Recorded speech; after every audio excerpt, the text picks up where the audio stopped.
Hi, everybody. Are y'all ready to watch some debauchery? We are going to watch some debauchery and we're going to do it together. I hope you're all having a wonderful Tuesday. It's Taco Tuesday. I'm craving some tacos tonight. But before we have tacos for dinner, we are going to catch up on some things. Now, this stream, I never thought I'd be saying this. This stream, we are going to be checking out the Epstein interview. Now, a new wave of documents dropped, and it has been so busy on the channel throughout these last few days. I do have a poll question for you guys as you're coming in. As you're coming in, do me a favor and hit the like button and make sure that you're letting everybody know we're live. I'm going to share it as well.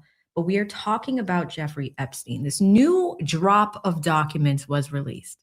And in this drop of documents came an interview. We're going to watch the full 2-hour interview. So if you are just popping in, we plan to be here for a while. All the ways that you could support the show are included in the comment section, the description box, and I will be dropping them throughout the chat as well. A couple channel announcements before we get into the interview. This morning, we did drop the latest on the Fulton County situation. We are monitoring the investigation with the FBI. As you guys know, last week, the Fulton County election office was raided by the FBI. People are starting to get a little conscientious of the word. They don't like the word raid. So we are seeing some more information kind of coming out on that.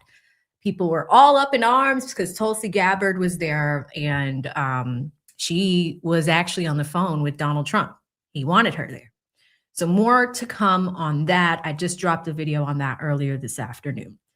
For those that are waiting for Ashley Merchant, I am scheduling an interview with her. So I will keep you guys posted. I just reached out this morning. You guys know Ashley Merchant is very busy, but last time we were here, I think it was Friday's stream, you guys hit the super chat goal. And once that happened, I was able to reach out to her and schedule some time. So I'm waiting to hear back. So there's an update on that one. Hopefully we can get an interview done this week or next week. I will do that live so you guys can participate. And everyone that is a member on the channel, my members are going to help me craft the interview with the questions. So stay tuned if you are a member and watch your community tab post. I did a Fox News spot this morning. That clip should be ready for y'all to look at tomorrow. And then other than that, shortly, I'm going to post a poll because it seems like you guys want to commune every day. Like, do y'all want to do a daily show? We might have to come back and do a daily show on some of these legal happenings and some of the things that pops up on the news, because I do miss the daily live streaming. So I'll keep you guys posted on that, but we will also do a poll to see what y'all want to see. Okay, I see people already like, yes, come back every day, because the next trial, the next big trial that we're covering on this channel isn't scheduled till April. So if I can do a daily roundup of legal news for y'all every morning, and then throughout the course of the day, we can do clips. I think that's a great way for you guys to keep up with us at home. But for those that do like the live streaming community, we will absolutely make that happen. Believe it or not, it will actually be a blessing to my editing team because it will be easier for us to get content out. All right, that being said, this is a very old Game of Thrones shirt, Stark Targaryen.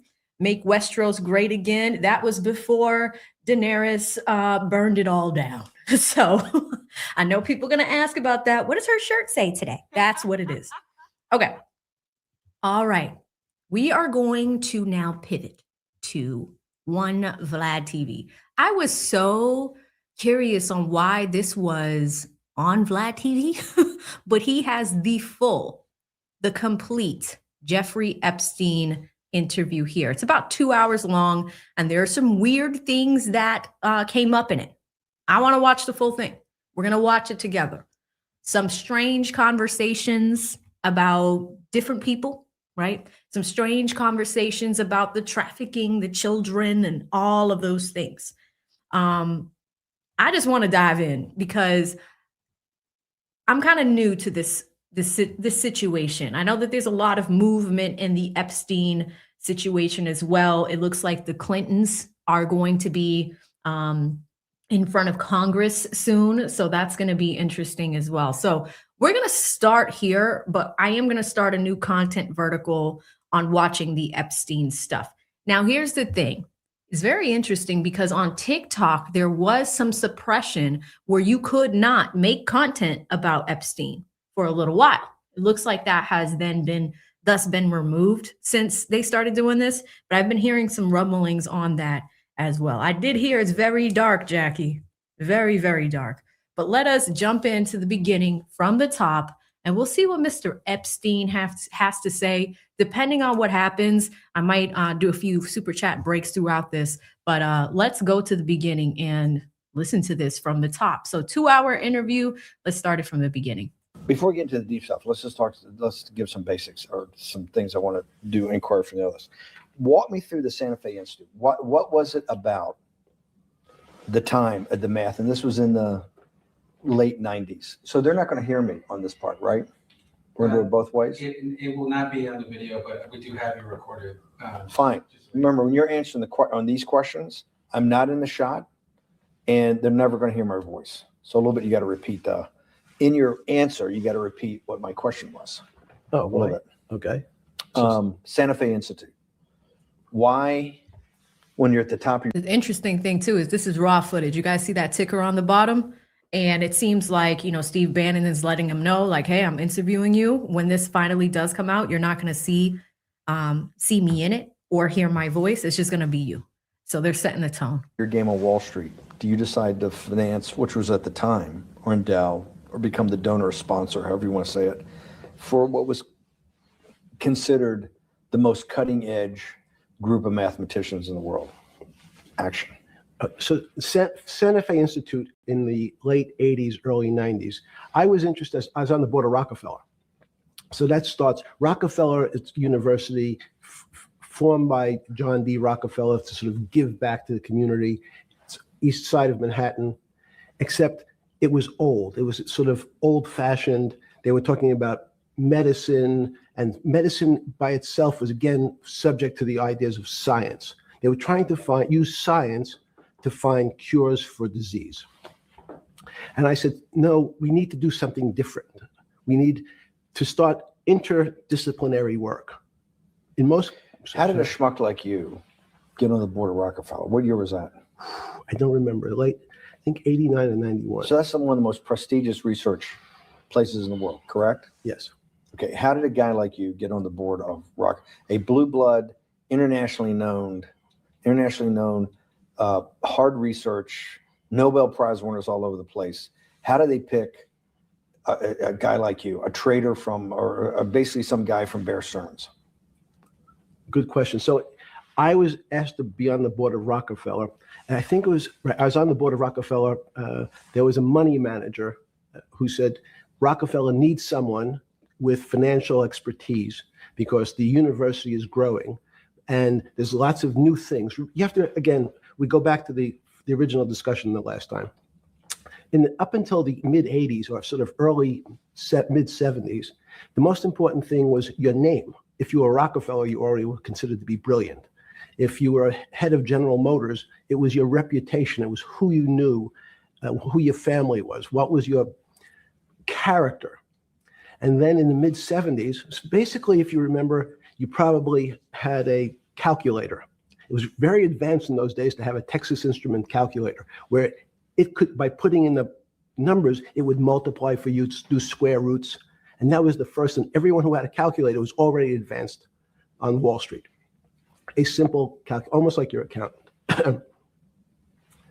The most important parts of business were really now going to calculations. So it's not only mathematics, but it's things that could be calculated. Reputation couldn't be calculated. I could give you, are you a 10 on a reputation scale, an 8? What does it mean to have a measurement of your reputation? We'll get to that later. But places like Rockefeller needed someone to say, look, we're entering a different world where numbers and the numbers of companies, portfolio management was going to be balanced. It was going to be statistical. Jeffrey, could you come on the board? Potentially sit on the finance committee, Nancy Kissinger and a bunch of other people. And David Rockefeller and I got along very well. He was this unbelievable human being. Respectful to everyone. He introduced his driver as his colleague, not his driver. He would never say, this is my driver. He said, it's my colleague. And David started to explain to me world politics. So David would say, Jeffrey, money is going to be sort of the most important things. People don't understand money. You seem to have this knack for money. I said to David, tell me about your life. What was the worst and the best part of your life? So David said, when I grew up, everyone knew I was a Rockefeller. They didn't know that my father told me he would not leave me a dime. No money. But every time we went out to eat, me and my 5 friends in school, they would leave me the bill. They would expect me to pick up the check because I was a Rockefeller. And he said, I was chairman of Chase Bank. And he said, I remember like it was yesterday, one of the headlines in Time magazine said, David, please fire yourself. So he thought that there was a world that existed that would be a combination of both politics and business and leadership. What do I mean? He formed something called the Trilateral Commission. The Trilateral Commission is some spooky stuff. People said it was some of the people that, the Illuminati, there's some mystery about it, people that ran the world. It was politicians, but David said, Okay.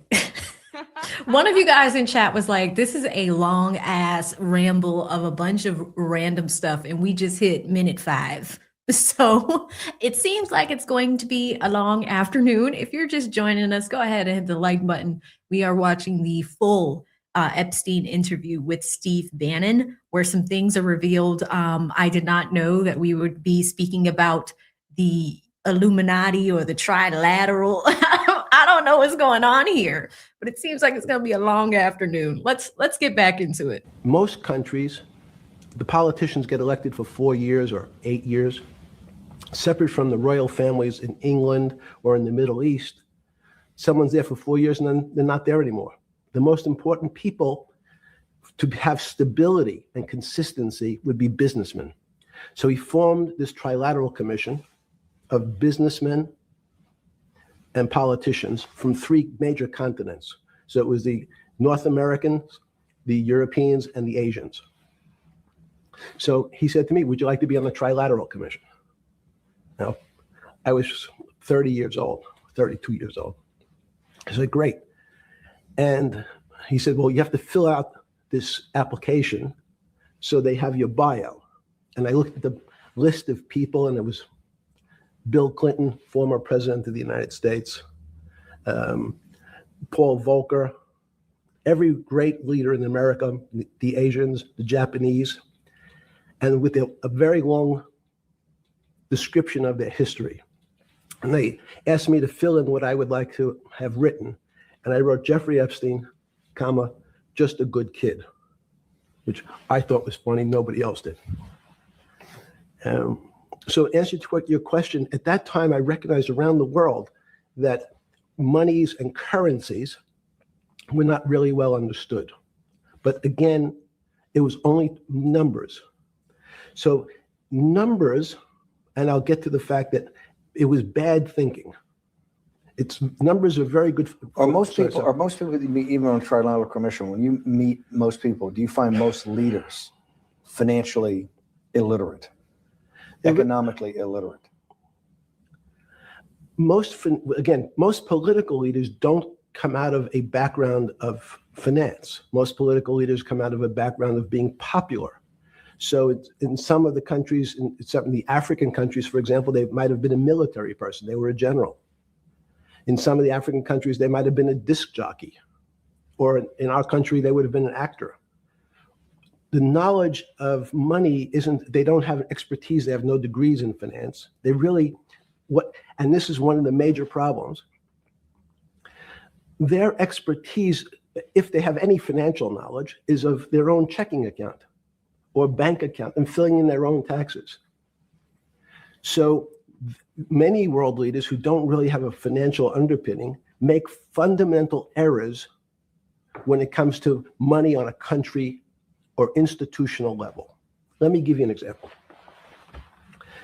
If you, Mr. Bannon, if I said your assets increased last year, you'd say, that sounds pretty good. And I'd say, what does that mean to you? You'd say, well, I have more money. I guess I'm wealthier. I'd say, yes. And if your debt increased, would you feel wealthier or poorer? You'd say, well, I don't want to have increased debt. I don't like the idea of that sound, increased debt. Now, that and world leaders understand when their assets go up, they feel better. However, institutions like banks, things that people don't really understand are financial underpinnings of banks. When I say your bank, Mr. Bannon, you have the Bannon Bank, you doubled your assets. Sounds good, but what does it really mean? It means people owe you more money. You don't have any money, more money. What? Yeah. A bank's assets are how much it is owed by other people. That's crazy. So if the bank goes from $2 billion of assets to $10 billion, it means people owe it an additional $8 billion, but their assets have gone up. So the terminology of assets and liabilities is different for banks. It's not natural. And what most people, and you ask questions about world leaders, there's many people, I think your old boss Mercer understood, there's a fundamental part of money, which is called fractionalized banking. And fractionalized banking is something that finance people understand, and the people on the street, and when I say people on the street, that's where I was when I started on Wall Street, would find it impossible to believe. Impossible. Why? Bannon Bank, I give you $1, just one single dollar.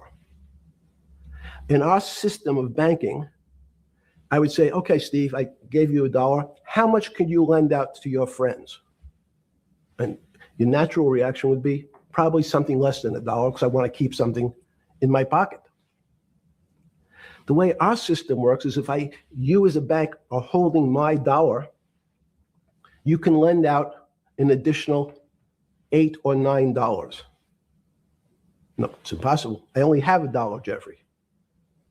We have something called fractionalized reserves, which is if you have 1, you can lend out 9. That's the way our system works. And so not only do world leaders not understand banking, but the man on the street, my father who worked in the park department, it would be beyond his imagination that people could lend out more money than they actually had in their pocket. Next question. But how did this, in understanding that, when you get on something like the Trilateral Commission, you're on the board at Rockefeller, which is the most advanced research. You get brought into the Trilateral, which is the elite of the elite. How, since you're only at that time 30-something years old. 8 years from teaching at Dalton, right? You're Dalton. No, 10 years. 10 years right. teaching at Dalton. Yes. Walk us through. I mean, put us in the room. Walk me through exactly what it felt like. What it felt like being on the board at Rockefeller. We got these Nobel laureates. So that's the other thing too. Like Epstein didn't have a degree. he was just skating by in life. Skating by. The menacing smile there, just skating by. And you're sitting there making decisions, and you start to meet these people at Rockefeller. Now you start to meet these people at the Trilateral Commission. What did it feel like? It's a great question. So what did it feel That's like? what I'm in the business of asking. Yeah. What did it feel like meeting some of these people like Kissinger or Rockefeller? And those are two extraordinary people. But in general, I think the question, the people on Wall Street, I tell the story, the first day, one of the first days when I was in Wall Street, someone said to me, would you like to buy ATV? And I was looking in the brochure, and I couldn't figure out what stock had a symbol of ATV. And when I finally said, well, I can't find it. And they said, what what's the matter with you? Do you want to buy a TV? Which is, he was selling hot televisions, stolen televisions from the floor of the American Stock Exchange, referred to in common parlance as the televisions fell off the truck. So I knew what that phrase meant from Coney Island. But what I found was most people, what be it in business, in normal life, or in the world leaders, don't really understand money. It is something they think about. They have a sense of what it is. They certainly want more of it.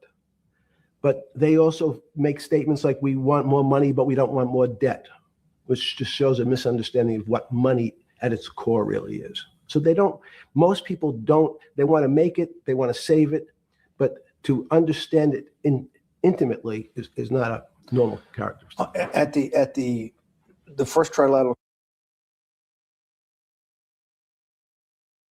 Whoa. Or something. Yeah, good. Was that a Just give me redaction? approximate. You joined. Chat, that might have been a redaction.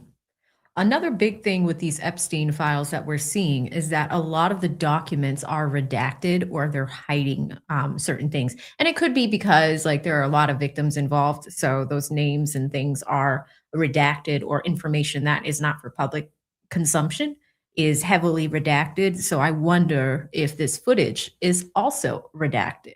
But he's talking about TVs at that point. Like, I don't know what they would redact from that section. The trilateral I commission. think it might be. And we'll be able to show we'll pull down the chart of where your name was, but just give me roughly when it was. I think it could be 90. I don't remember. Okay. Let's say early 90s. Yes. When you got on the trilateral commission and had the first, do you remember where the first meeting was? It was in Tokyo. In Tokyo. And at what hotel? I would like to say the Hilton, but it's probably not. And it's a 3-day, 4-day? Give me some Three-day event. And walk me through the whole thing. Speeches. It starts with a dinner. Just walk me through it. It was boring. You couldn't possibly think it was boring. It's It bullshit. was boring. You had to be stars in your eyes. No. Did you fly over privately? Yes, but it wasn't my plane. So it didn't count? No. You fly over. Yes. And it was who were the first, like when you first met those leaders, you had to be wowed. No. You're 10 years out of Coney Island. No, I'm not wowed by people of position. I'm wowed by people of great ideas. And I don't care if it's the bus driver. I don't care if it's the student I had who has teeth coming out. Well, these guys have to have great ideas. They're the leaders of the 3 great continents of the world: North America, Europe, and Japan. No, many of these world leaders become world leaders because they're popular and they were able to get votes, or they were able to convince people to vote for them. I learned later. Many of them were just good at what they did in terms of politics. Remember, world leaders are politicians in general. They're not scientists. They're not intellectuals. They're not great thinkers. They're great politicians. At the first Trilateral Commission meeting that you remember in Tokyo, sometime in the early 90s, do you remember what were the big issues of the day that they were talking about, and what did you think about it? Yeah, in fact, it was funny because they were talking about inflation, and they were worried that what would happen, how do you control inflation? And as a mathematician, I didn't understand the concept. I don't understand the concept today. How's that possible? Well, when you talk about most things to do with money, money is meant to be local. It's US dollars. Then I understand what it means. If inflation, it means my dollar today inflates and it doesn't buy as much as it did a couple of years ago. The prices go up. It seems that everything is great, but in fact, my dollar is shrinking in value. And you're the financial genius here. I'm just a low Financial genius. Thank you guys in chat right now. You are mentioning that there are a lot of things being redacted. However, they did not protect victims' names. See, again, this is my first time kind of diving into this. So I am kind of relying on y'all. So thank you guys so much for the corrections. But that's what I assume when it comes to normal type of redactions. But thank you guys for the corrections in chat. only M&A guy. If you let me finish the thought. Go ahead. So if you're in America, you can feel inflation. Your salary's gone up, but you can't buy the same car. In fact, it starts to feel weird because the value. That's why I wanted to ask the question. This is my point. Sure. The people who live and breathe this, the central banks, have been haunted by the specter of inflation since the late 70s. Yes. First off, tell our audience, how did that happen? The two great financial events in the 20th century, I'm not going to get to the 21st, were the great inflation in Europe after World War I, the Great Depression, the hyperinflation in Germany that led to the rise of Hitler, and then this inflation in the mid-70s. Before you go to explain inflation, why is the specter of inflation always the central thing in central bankers' minds? Because it goes back to the first concept I said, the weird concept of fractionalized reserves. The system is not well understood. And most systems, in fact, are not well understood. We don't know how our digestive system. Stop. This is impossible. This is impossible. The world banking system, the world currency system, the world monetary system has to be so well understood by the Greenspans of the world and the Bernankes of the world and you, right? The currency traders, the guys making billion-dollar bets every day, the legendary guy on Wall Street in the late 90s, Vassalin Brothers. Lou Ranieri? No, the guy that wrote the money. Michael Lewis? Liar's Poker? Yeah, Liar's Poker. Who's that about? That great trader. Lou Ranieri. No, it wasn't the guy that ran the desk. That eventually ran the hedge fund that went long-term capital. Yes, I don't remember. Who's the guy? I want to say, I don't remember. I'm sorry. Lou Ranieri is big, but those guys have to understand the system perfectly. No, they don't understand the system. They understand the local part of the system. So, for example, why is not only inflation, most bankers are terrified if the public understood that the bank really doesn't have their money at any one time. It's one of the things during the Depression, there were runs on the bank. The reason the banks don't keep much money in the actual bank is they assume that not everyone's going to want their money on the same day. So it's not really the fear of inflation. The fear is a run on the bank. Everybody wants to take out something that doesn't really exist. Inflation is tied to interest rates. It's a more complicated example. But when your money doesn't buy the same amount of product this year than it did last year, if it buys less and less, like it happened, you use the term hyperinflation. There's certain countries that are not managed well, like in Africa at the current, a $100 billion bill in Zimbabwe is worth 1 American cent. That's the perfect example of hyperinflation. It goes up, it doubles every day. So people are afraid that their value in the system starts to break down. But so if I said to you, does your doctor understand your body system? You'd say, well, I hope so, because I want him to keep me healthy. But you could have a kidney infection. You could have a heart attack. You could have a broken knee. There's lots of pieces of this system. And in fact, when you ask the question, very few doctors understand your entire body. There's a specialist for your knee. There's a specialist for your polynoidal cyst. There's a specialist for your head. And now we have specialists in different areas. So and I'm going to get to your first question about Santa Fe Institute. The world economy and your body are both comprised of little systems interacting with each other and making one big system. This is what's stunning for all the little guys out there, the populist movement, the little guys that haven't had a pay raise in 30 years.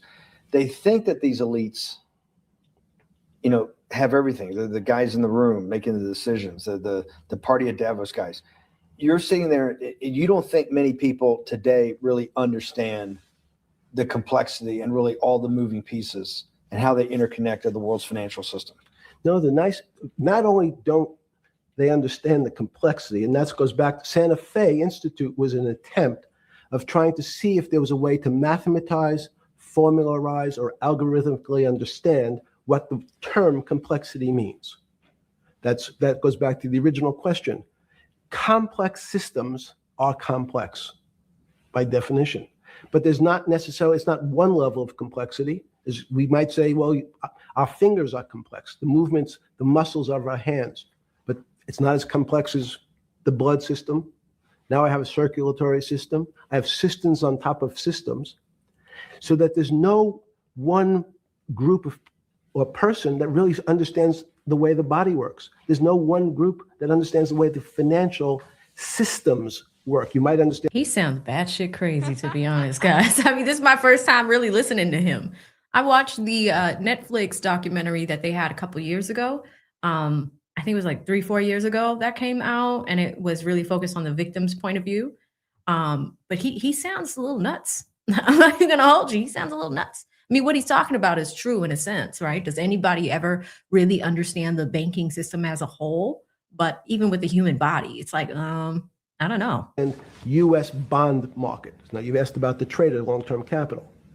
That was a bond fund, very small part of this very complex system. So the goal of the Santa Fe Institute was to see, is there a way to get in, somehow understand how complex systems interact?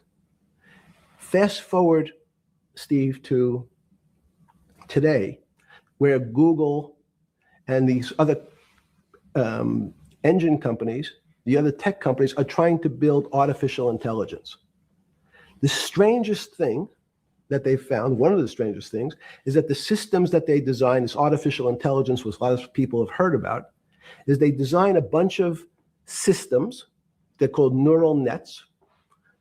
Terms simply taken out of brain work, neurons in the brain. Nets because they actually look like a net.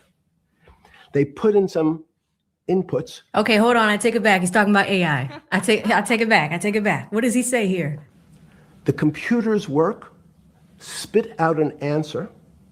Sounds normal to you. It's because you're thinking about that calculator you had in 1976 on your desk. When you ask the person who designed the system, how did it come to that answer? How did your neural net, can you show me the calculations? They say, no, we don't know. We don't know how the thing we designed actually came up with that answer. That's pretty strange. They take the same neural net now and they put it in front of a video game. No learning, nothing. They said to the computer, they say, sit in front of your video game and learn how to play. It seems the computer learns better than any human in history, faster than any human in history, beats any human in history. But when you ask the designer, how did it do it? No one knows. It just did it. So that's the first little touch of things that we already have gotten to a place where we don't understand it and we built it. On Sunday afternoon, September 14th, 2008, where were you? Sorry? It was the night they put Lehman Brothers in bankruptcy in London. I was in jail. Seriously? Yes. So the financial crisis of 2008 happened when you were in jail? Yes. Oh, this is going to be so amazing. This is going to be so amazing. I take it you didn't have your Wall Street Journal dropped off to you in the morning, your Financial Times. No. How did you hear about how did you hear about, because I want I forgot about this, but yes. I'm trying to get, this is going to be amazing. This is, let's go back and do that again. Sunday afternoon, because I want to find out about people, the geniuses understanding the complexity of the financial system. Because I think the best example we have is the financial crisis, the crash of 2008. Sunday afternoon, September 14th, I think it was, 2008, is when they were working feverishly in Midtown Manhattan at the Lehman Brothers offices and at various law firms around town, and with the Secretary of Treasury in the Federal Reserve, what they're going to do with Lehman. They decided they weren't going to save it. And so they prepared to put it into bankruptcy at the open of the market in London the next day. How did you hear about what was going to happen to Lehman Brothers, and what did you immediately think when you heard that it was going to be put into bankruptcy? I'm glad you asked that question. I was in solitary confinement September 14th. And again, some of the public stories about the wonderful time I had in jail and my work release, which didn't come till months after. I'd been there since June in an 8x10 cell with a bed in the back, a 6-foot bed in the back, a chrome sink with a toilet attached to it, and a little piece of metal sticking out that was supposed to act as a table. Now, since I was in jail, there were no books. Why? There's no library. No library, but you're in jail. No, I was in jail, not prison. So in jail, I was in a place that was called the Special Housing Unit, which is for the roughest, toughest, meanest people. They had put me there, they said, for my own protection. So I was in a 8x10 cell with a little slit in the door where they would serve my food on a tray about 9 inches by 4 inches. And then as soon as I finished eating, they'd take the tray and close it down. And one of the guards said, do you understand there's Wall Street's crashing. I'm worried about my pension fund. What should I do? And I said, sorry, Wall Street's crashing? What's happened? And he said, there's some crisis and some companies are going bankrupt. I said, are you sure? And he said, yeah, it's all over the papers. We're all terrified. We're going to lose our life savings because we have either a 401k or our pension funds. We don't know anything about money. Mr. Epstein, can you tell us, like, what's going on? Am I going to be able to afford my children's education? Am I going to be bankrupt like this company called Lehman Brothers? And there's another company in the front page today called Bear Stearns. Oh no, I said. Why? Because that's the company I was a partner in. And in fact, that was a company I had a very large investment in. So, as a great story, I didn't have my Wall Street Journal, but in the early mornings, you're allowed to make 2 phone calls, collect. And when you pick up the phone, you can dial a number, and when the person picks up, they say, you're getting a call from the Palm Beach County Jail. Will you accept reverse charges? And the person either says yes, and the call goes through, or the person says no. The person I had called was Jimmy Kane, the president of Bear Stearns. And I said, tell me what's going on. And so that my knowledge of the financial crisis happened with Jimmy, who was at the center of the storm, telling me about what Lehman had gone under. And they were trying to figure out a way, should they bail out Bear Stearns? Did it strike you at the time of the mess you had made of your life to be in a situation that you're one of the greatest financial minds in the world, looked at by world leaders and asked your thinking by the most prominent and important people in the world, and here you are in solitary confinement. You got to make a collect call to somebody. Did it strike you at the time how all the threads of your life had come together and put you in a position, or you had put yourself in that position? No. So it never struck you when you had to make one of your 50% of your collect calls that day, you call the president or the head of the CEO of Bear Stearns, the biggest financial event in your life is taking place, of which one, every important person in the world would be seeking your opinion. Number 2 would be a once in a lifetime opportunity to apply your craft. Number 3, it would be a once in a lifetime opportunity to make money if you were smart, and obviously you're smart. You're telling me here, truthfully, that it never hit you at all of how you had ended up in a place where you had to make a collect phone call from a jail cell that was 6x9 with a steel bed and your food being passed into a slot. The question you want to ask is, who was the other call to? Okay. Who was the other call to? The other call was to my friend at JP Morgan. Wow, this dude was all up in the financial crisis in 2008. I mean, wow. Interesting. So shout out to Carrie who asked a question, and we're going to do a social poll because there is information, and I did see a few videos on this throughout the feed throughout the last few days. There is a allegation that Epstein could still be alive. I'm going to go and find, like, I think it was somebody on Reddit or whatever that was at the scene, and they saw some type of switching of a person or whatever. But I'm going to ask you right now, chat, for the people that are participating right now, if you think he's alive, put a 1 in the chat.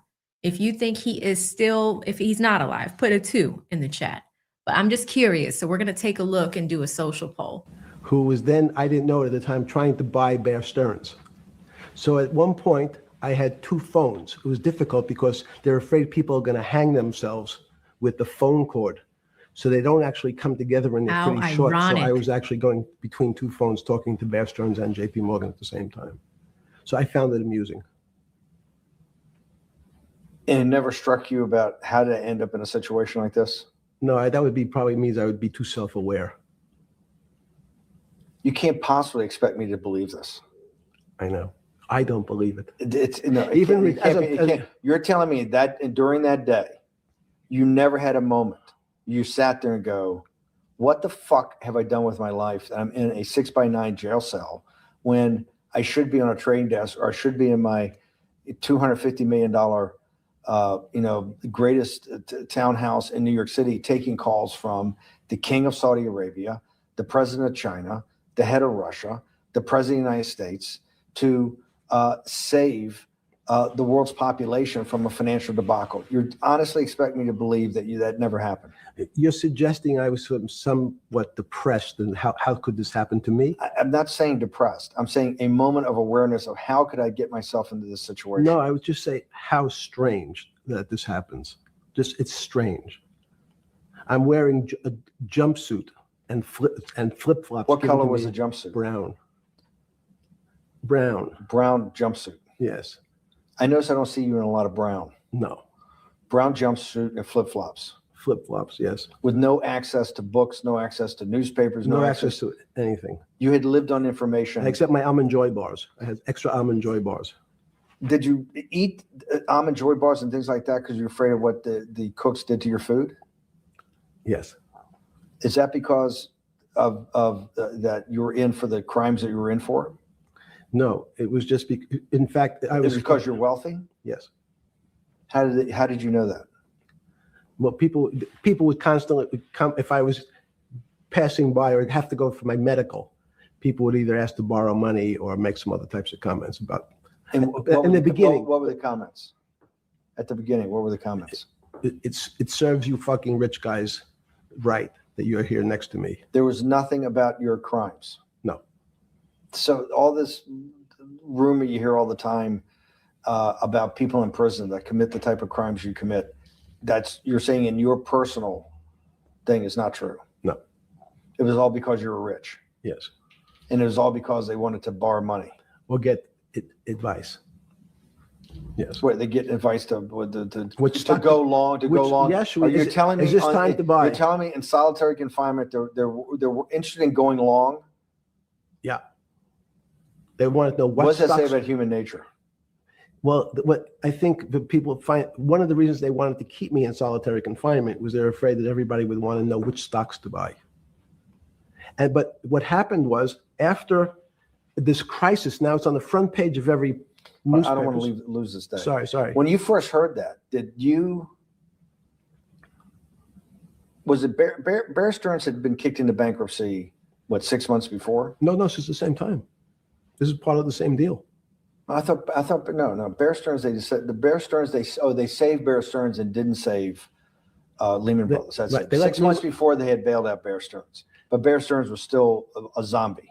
A shell of its former self. A former self, but they had quote unquote saved it. Why did they make the decision in your mind? Why did Hank Paulson and Bernanke what's this concept of moral hazard? Explain to the audience what moral hazard is, and why did they save Bear Stearns 6 months before, and why did the smartest guys in the room decide not to save Lehman Brothers? It's a good question. The real issue is I'd have to go back when you have these systems to the way your doctor responds to any type of emergency in your body. If they might decide to save your kidneys and let your gallbladder go because the gallbladder is less important to your overall system. If at that time, even it's not that long ago, the boogeyman was when said, well, what really happened? Jeffrey, what really happened? What is this financial crisis? And, some of the progressives and the right wing blame it on the banks. It was the banks' fault. And it's the fault of this very esoteric, unknown concept of derivatives.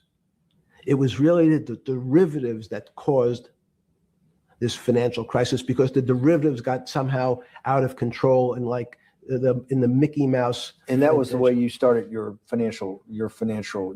road to a billionaire went right through derivatives. Yes. But derivatives were not the cause. Derivatives were not the cause at all.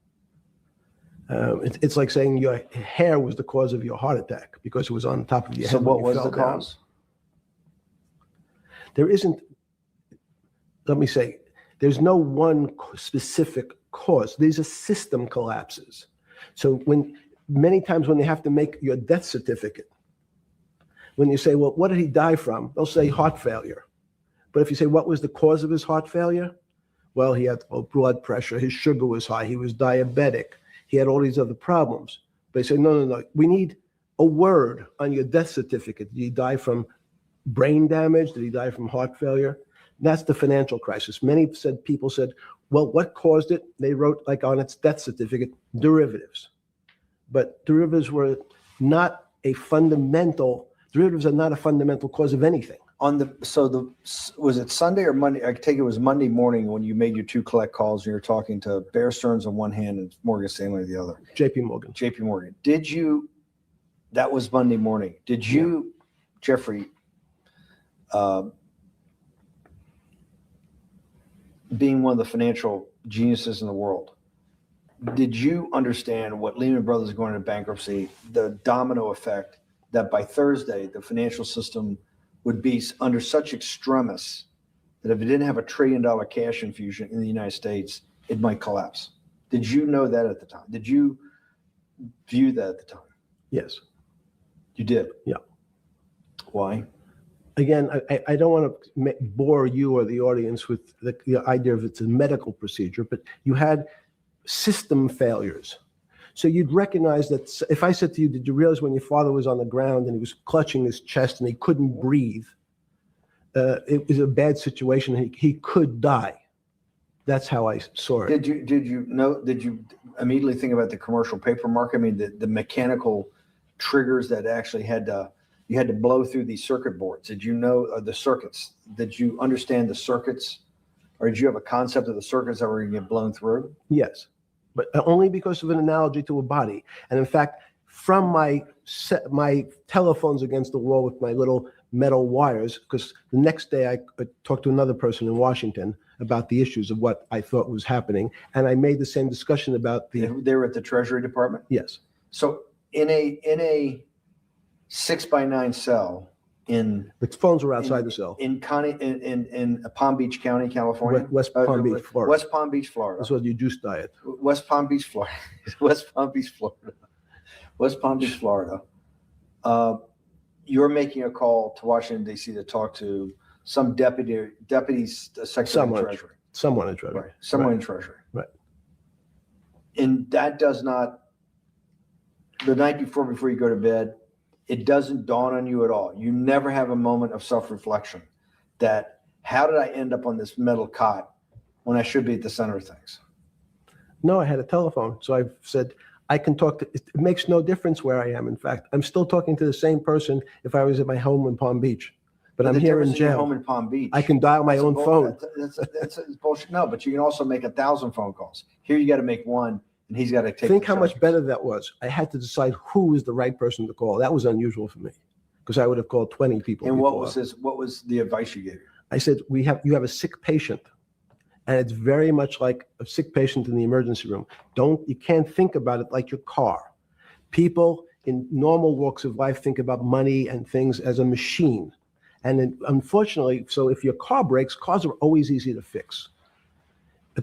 My jets, my cars, if it breaks, I know it can be fixed because it simply follows the same pattern. If this part breaks, you replace the part and the thing works again. People and the financial system are not machines. They can't be fixed the same way. You can't simply take out the bond, put some more juice into the commercial paper market, and that's like replacing the carburetor on the car. It's much more, I have a patient who can't breathe, has a stomach problem, can't see, looks bleeding at the same time. What do I do first? I have to think about it as a system. Where's the most logical place? What's the most dangerous place? If your heart stopped, we have to start your heart again. If in the equivalent to the money market, why do I have to start your heart again? I need to get your blood flowing. If your blood stops, you're dead. If liquidity, which is the equivalent of blood in the financial system, dries up. Once liquidity is basically cash, putting cash into the Forget system. about what it is. Okay. Liquidity is liquidity. It allows the system, it's the blood of the system. You need to pump blood hard into the body of the economy to keep it flowing. And if you're, especially when you're worried about someone dying, you're not going to be worried about the niceties of, well, you got the shirt dirty and there was some damage. Pumping that blood, keep that heart When you pumping talked to the person in Treasury on Tuesday, the 16th, did you get a feeling as you were sitting in your 6x9 jail cell in West Palm Beach, Florida, that they were on top of things? No, you can't. It's impossible to be on top of things. There's no such thing. It's, again, the doctor watching the patient die. You hopefully have some confidence that he's seen it before. He recognizes that there are some steps he has to take first before he bandages the guy's finger or worries about what shoes he has on.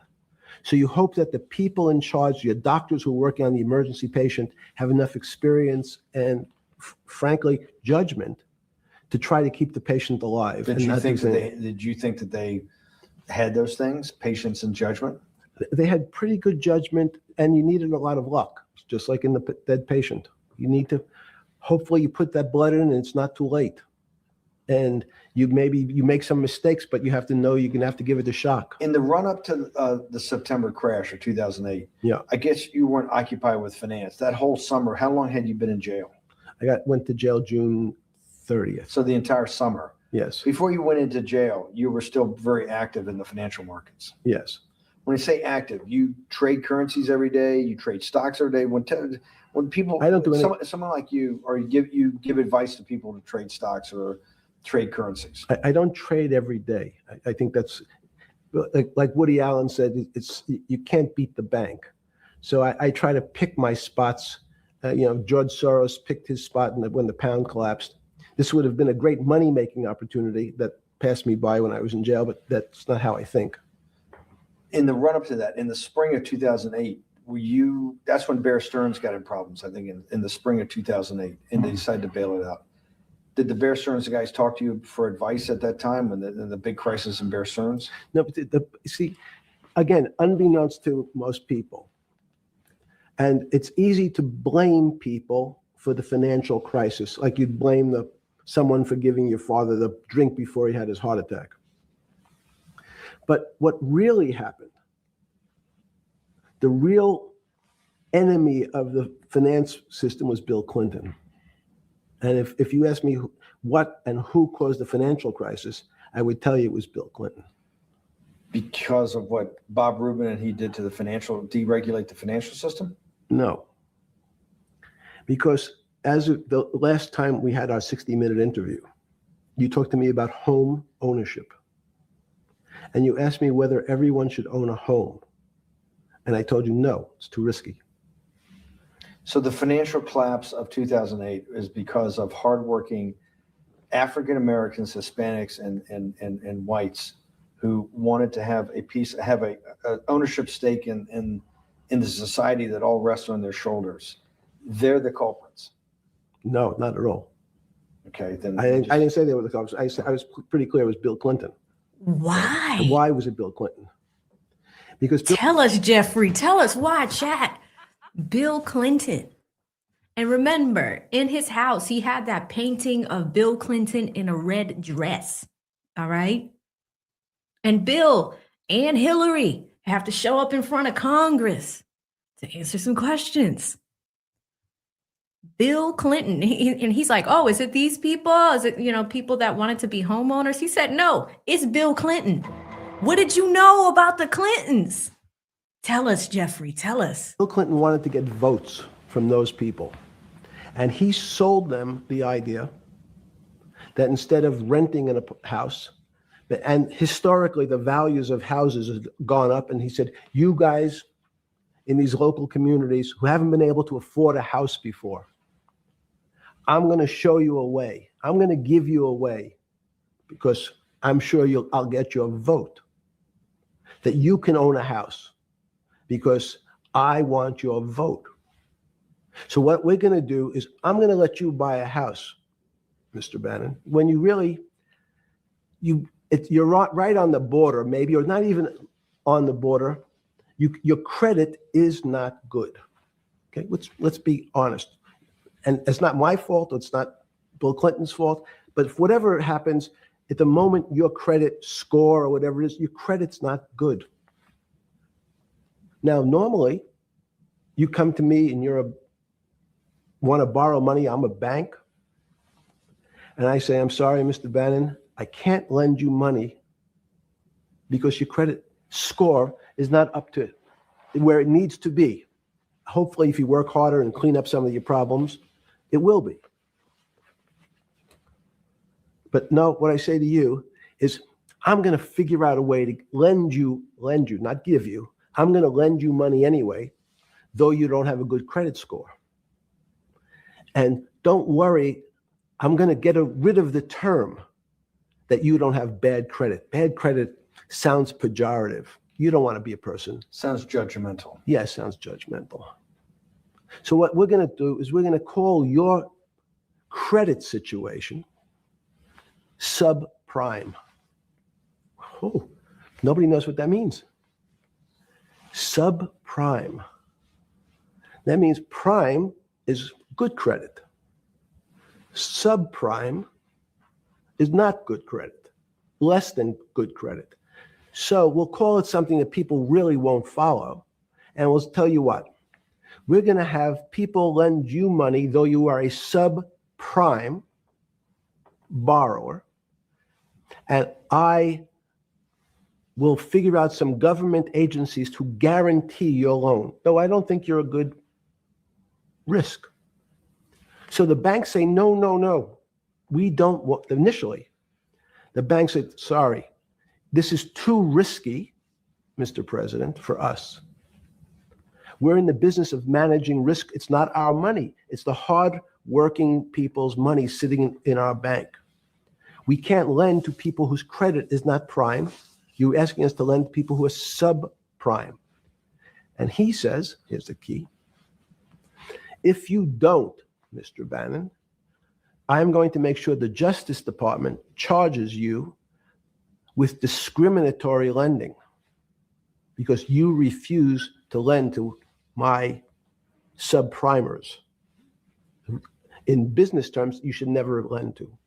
But what we'll do is I'm going to form an agency called Fannie Mae and Ginnie Mae, just another agency names. They'll guarantee your loan.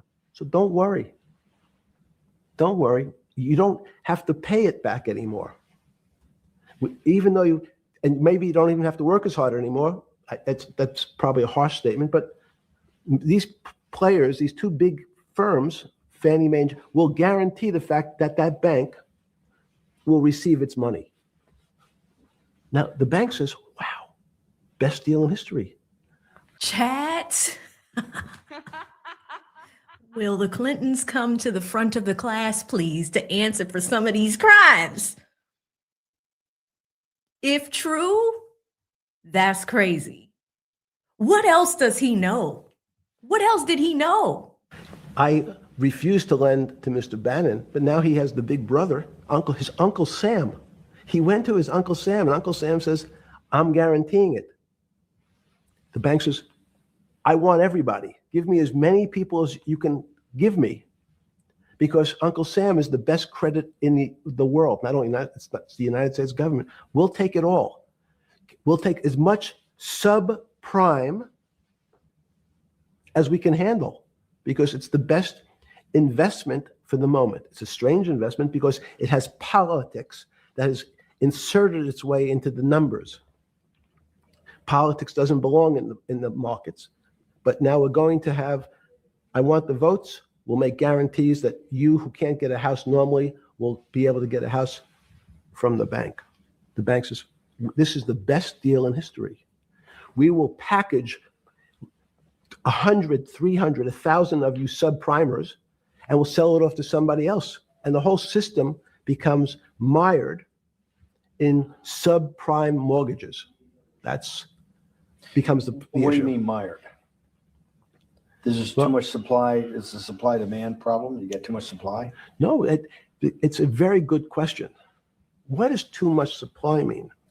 Well, then you get to people, go back to your first question to me. Government leaders. Government leaders know if they're good, and they can do mathematics, they can balance their checkbooks. So certain people in Congress said, well, how do you value these subprime mortgages? The banks say we've been valuing them the same way we've always valued them for the past 20 years. The accounting firms, there's something in this country called GAAP accounting, which is a standard type of accounting. And we account for them the same way we've always accounted for them. If we paid $1,000 for your mortgage last night, when we put it on our books today, we're going to say its value is $1,000. It makes sense. I paid for it. What's its value? It's $1,000. That's what I paid for it last night. No. The Congress people said, that's not really a good answer, you know. That doesn't give us confidence that you know what you're doing. Because what happens if you have to sell it tomorrow morning? Something's happened and you have to sell it. Remember, there's kinds of stress tests. Would you be able to value it at what you paid for it the day before? And Wall Street says, that's not the way you can think about this. This is crazy. We always value things at the cost from the day before. And they changed the accounting method, in essence, to say not what it was worth yesterday, but if I have to sell, what would it be worth? That's impossible. So what happens is every bank now has to value something they bought yesterday at lower than they paid. Never before in 20 years did they have to do this. So something they bought at 1,000 on their books was 1,000 is now 990. That starts to, you asked the question about what did I start to think about? Something's 1,000 and 990. This person now has to value it at 980. When did you first start to get nervous? Understanding Bill Clinton and all. Okay, guys. So now I understand why this was on Vlad TV, because I was like, whoa, why is this on Vlad out of all places? So it is a 2-hour clip, right? But it is a span of 2 interviews. We just got through the first one where he's wearing a white shirt. At first, he was talking about all types of weird things, but then it kind of went into this conversation about why the economic crisis happened in 2008 and subprime lending. You guys have been putting us on the game in chat. And for me, I'm really starting to get into these Epstein files, and I will start reporting back to you guys and taking a look at everything. But I did want to start with this because this interview on Vlad's channel right now, it has 1 million views. So people are highly interested in what Jeffrey Epstein had to say. And now we look at the part where there's this big accusation against the Clintons, and it makes more sense. Even though this man might be crazy, even though this man might be evil, even though this man might have all types of names labeled on him, the FBI held this, right? This information was held behind the scenes, and now the Clintons have to show up in front of Congress and talk to us about subprime lending. Because everybody, you know, when you look at Obama, he kind of came in at an interesting spot. It's 2008, and that is when we hit that crash, right? But that crash had to have been transpiring or on its way to happening in the years leading up to it. So interesting stuff. You guys are recommending a movie in chat called The Big Short. I'm actually going to be watching that this weekend as we prepare for all of it. So interesting stuff. But yeah, so let me read some super chats real quick as we get into the second portion of this interview. For those that are coming in, I do have a poll up for y'all because the next trial that we're covering isn't until April. Some of y'all are coming in telling me to look at this law student trial that's down in Atlanta. I'll take a peek and see if there's some interest there. But the poll is about whether we want to do a daily news show with legal news leading up to any big trials. Coming over to Cash Apps, there are quite a bit. Shout out to Chantel, who sent me $1 earlier. Thank you, Chantel. She says, support excellent content. Thank you so much for the support. All the ways you can support the show are in the description box and in the banner below. Shout out to Andrew Love, hits me with the 5, says this guy was elite of the elite. That indeed. When you own islands, I mean, crazy things were happening on those islands. And some of you guys have been mentioning in the files, they have photographs of some of these victims being tied up and all types of craziness. So not looking forward to looking at that stuff, but it looks like there is a lot of information coming out. Andrew Love hits me with another 2, says they found a biolab here in Vegas. Really interesting. I wonder what's in that biolab. We'll have to look into that. Coming over to some supers over here. Shout out to D, hits me with a 2, says AB7 with the GOT shirt. Yeah. You know, I just did that Fox News thing. So I wanted to take the suit jacket off and get a little bit more comfortable. Thank you, D. Hits me with another 2, says the most famous government blackmailer ever. Well, we're learning a lot. D hits me with another one, says the world is ran by perverts and scammers. I mean, it's a crazy world we live in right now. It really is. Shout out to D again with another 2, says the blackmail firm of Combs and Epstein. We see that. We are seeing that. All right, chat, we're going to get into the second half of this video. We can see that he is now wearing something else. Definitely want to hear more about this because, like I said, there is a reason why this full leaked interview has 1 million views in one day. Let's go to part 2. Did you change glasses? Yes. Okay. I changed shirt. I saw the black. Are you okay with it? Yeah, great. I think we're gonna have all kinds of changes. I'm experimenting. Yeah. Okay. When did you get a feeling? Did you ever anticipate before it happened something like 2008 could happen? No. How could that be? It's the word I can beat it to death. Is that it's very much like would I anticipate I'll have a heart attack tomorrow? Unlikely. Was 2008 a heart attack or a stroke? Debilitating. It's a better. It was both. But why was it both? Because in fact, as I said, the blood was getting dried up in the system, and the head, which is sort of the central bank, wasn't working. So to some extent, it was a combination. It was a crisis. Did you see that building up over time? It's always been lurking in the background. I mean, if you have an older parent, would you say it's possible? Did you anticipate him having a heart attack today? No, you hope things are going to go better and maybe they'll fix it up. The system was getting too complex, and it wasn't based on derivatives, because what people keep forgetting, and as I was just explaining, Wall Street and in many professions, including Wall Street makes it sound complicated.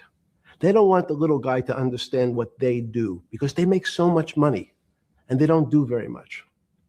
So they couch it in words like derivative and stock options and commodity futures and different types of contracts. It's all everyone is capable of understanding it. It is not complicated. But Wall Street, because they make so much money from doing fairly simple things, needs to make it more complicated than it really is. We had a very big recession in the early 90s based upon real estate and Japan basically imploding. Let's again, Okay. you had a recession in the 90s. I don't know what it's based upon. It's always interesting to look back and say, separate from there's certain triggers, like there in the 70s, there was What do you think it was based upon the 90s downturn? It's clearly there was a huge downturn. No, I know there was a downturn. That's what I know for sure. I don't. That's a fact. That's all. Everything else is sort of speculation about why did he have that? I understand that, but there's some speculation that has 0% probability of being true, and there's others that have 90%. In the range, when you look at the range of alternatives of what could have caused it in 90, and what I'm trying to do is get you all the way up to 2008. Look, you're the smartest guy in the room, right? You know that. Do you think there's anybody in the world today? Oops, this is going to be a bad question. No, but do you think anybody in the world today, the Alan Greenspans, the Bernankes, is there any central banker you know, any partner of any Wall Street firm, any guy running a trading desk, and I would take it that would be, or anybody at a Larry Fink at BlackRock, Steve Schwartzman at Blackstone, the top 100 financial guys, and let's throw in a couple of Nobel economists, and let's throw in the best professors at Wharton, at Harvard, at Stanford. Do you think that there's anybody that understands money or understands the world's financial system as good as you? There must be. But it doesn't come to the top of the head. No. Okay, fine. Now I've gotten that, let's go back to 1990. In that arc from the fall of the Berlin Wall to 2008. Good. We started with the implosion in Tokyo of the Japanese economy, Japanese financial markets. We had the huge run up in internet stocks, right? We had the implosion of that in 2000. The bankruptcy of Drexel Burnham in 90, implosion of Japan, huge run up in equity markets for the internet, implosion of the internet in 2000, 10 years later, roughly. And then this run up through the Iraq war and all that, the run up to 2008. Every 10 years, it seems like we're in some sort of 10 years before the 1990s was the 70s. You sound like an astrologer. Okay. And not a financial person. You're not a mathematician. It just seems to me a pattern of every 10 years. That's misleading. That's exactly right. Okay. Because people like to see patterns. People like to see patterns. That is actually funny, though.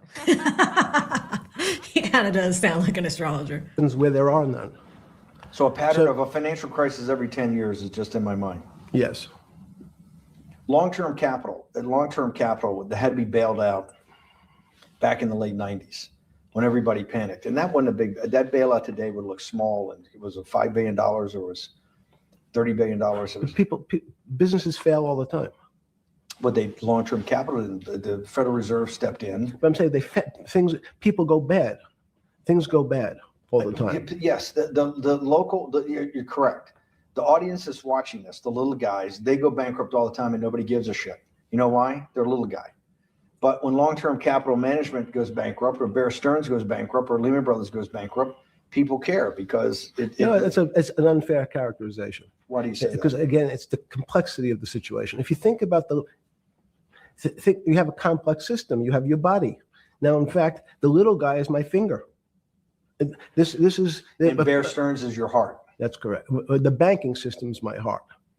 The system, I can't risk because remember, it's not only my. You haven't been able to name. Hang on. You haven't. Hang on. No, hang. I was trying to hang. I wanted to see if the hang on worked. No. You haven't been able. You're not good enough. You're like junior wizard trying to do it. You haven't.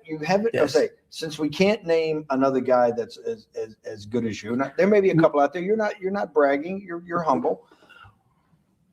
It had to be sometime. Please tell me there was some time before you went to jail and basically got cut off from daily information in the summer of 2008, that you started to get very nervous that this complex system, that something was deeply wrong.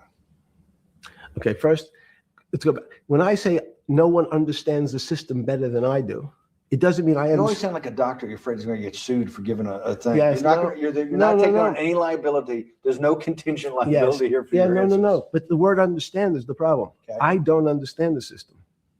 So I don't understand the financial Will you system. please stop? You cannot sit here and tell me. No. What we just went through, I'll go through again. The hedge fund managers, the money managers, the central bankers, the commercial bankers, the heads of the investment banks, the heads of all the trading desks, the top economists, and I'll throw in the business school lecturers at Stanford. Of all the top 200, 250, you can't name at the top of your head the guys are at least at your level. You have to understand it somewhat.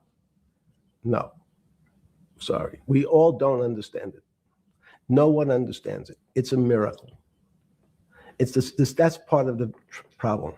It's impossible to understand. That word understand simply means if this happens here, that will happen there. It's predictable. Understanding means it's predictable. It's not predictable. That's the problem. It's in complex systems, that was the fascination. Is there a way to tease out some level of predictability? So even No, in fact, you would ask the question. It's a great question, which was it a stroke or a heart attack? Now, most people don't know that before they were going to have a stroke, they had a stroke. They just have a stroke. Do they understand why? In hindsight, you go back and you can make lots of explanations that might sound good. And if you're talking to the working man, you're using language that he'll never understand. It's complex. So he's just like going to his doctor. He says he has a gastrointestinal problem or he has diverticulitis, as opposed to saying, you had a stomach ache, you ate bad food. People don't like to say it in normal everyman terms. The system had a stroke, but we don't know why. But you just, okay. Hardworking people, and there's a great social benefit, would you not agree, with people having ownership in the system? When you say ownership in the system, it doesn't mean. Let's start over. Okay. Yeah. So flip Sorry. over your phone too, because Yes. I don't want anyone to see Yeah. on your phone. So maybe flip it down or something. Yeah.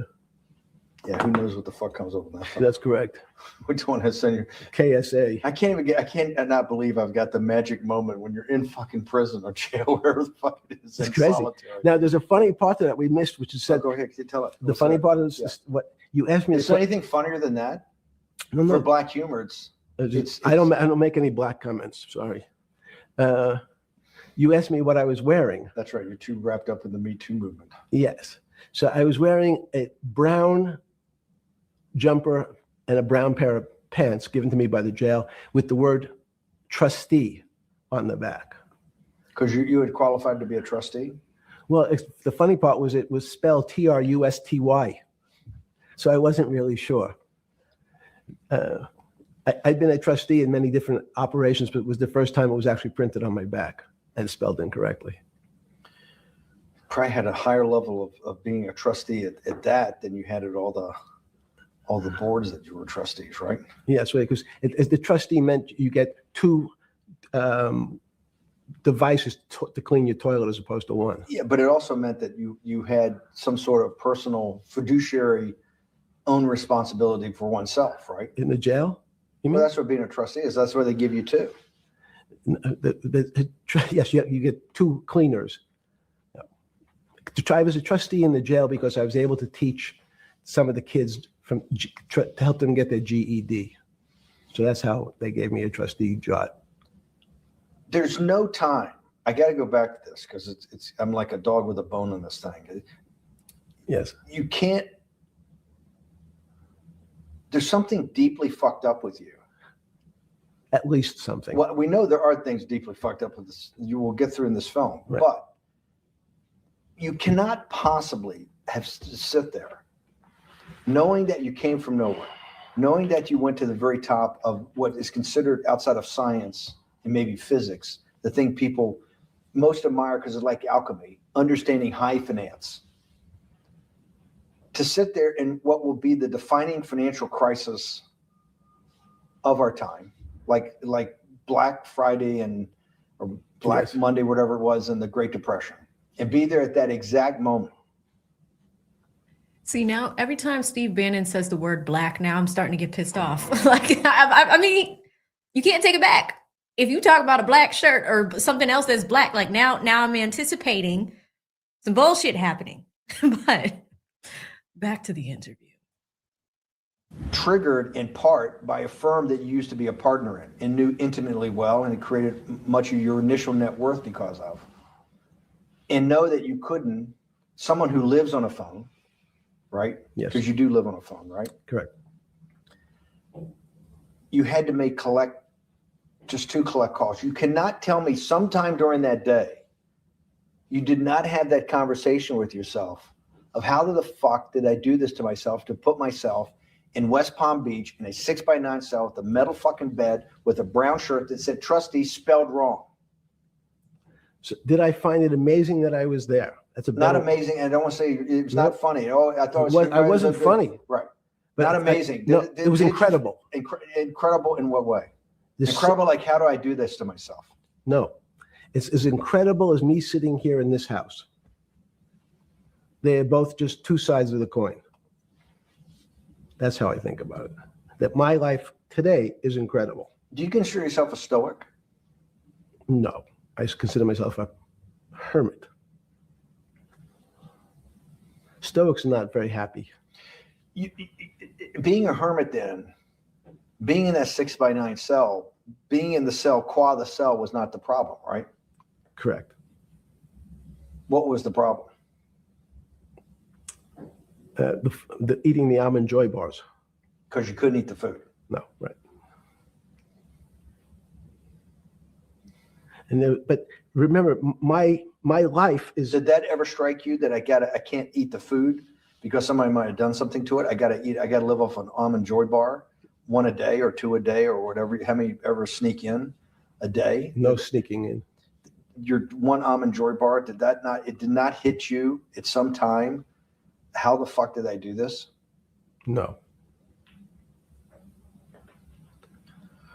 Let's go back to the spring of 2008. Were you so wrapped up in your personal issues at the time you were not spending enough time on the financial markets, or were you deeply involved in the financial markets like you normally were? No, I was involved. And you, so we're saying that the smartest guy in the room didn't see it coming. No, of course The not. bankruptcy of Bear Stearns, you just thought was a Bear Stearns problem. You didn't see it as systemic. I know you keep harping on it, but it's not. Because you're a mathematician and understands systems. I- It seems that anybody that understands that they had a systemic problem, you at least be the first on the early search radar. If you're not going to see it, then I'm really afraid, because that means that I always assume there's at least a set of guys out there that have some sort of sense that something's not right. Imagine the guy who has a stroke or had the heart attack. When you ask him, did you feel funny the day before? He's going to tell you, yeah, I didn't feel right. Something was off. I didn't feel right. I had my stomach was right. I felt a little dizzy. I felt a little weak. But if you asked him that day before, do you think you're going to have a heart attack tomorrow? He'd say, no, I just feel a little weak. I'm a little dizzy. My stomach hurts. So these systems, and that's the issue of complexity. What complexity says is that, in fact, everything seems to go along, and people have seen it. One of the great examples of complex systems is sand dunes. In fact, the sand keeps building up. People have seen some, and all of a sudden, one more sand drop, and all the sand starts running down the hills. That's the way I see the financial market. Well, you funded Santa Fe in the early 90s or late 80s? I believe it was early 90s. I can get back to you. But early 90s, Santa Fe was funded for the study of complexity theory. It was math. So let's back up. So why did I buy a ranch in New Mexico in 1993? So that gives you some sense. So I would have funded it in 1990. Los Alamos, which was the high energy lab up in New Mexico, was losing all its scientists.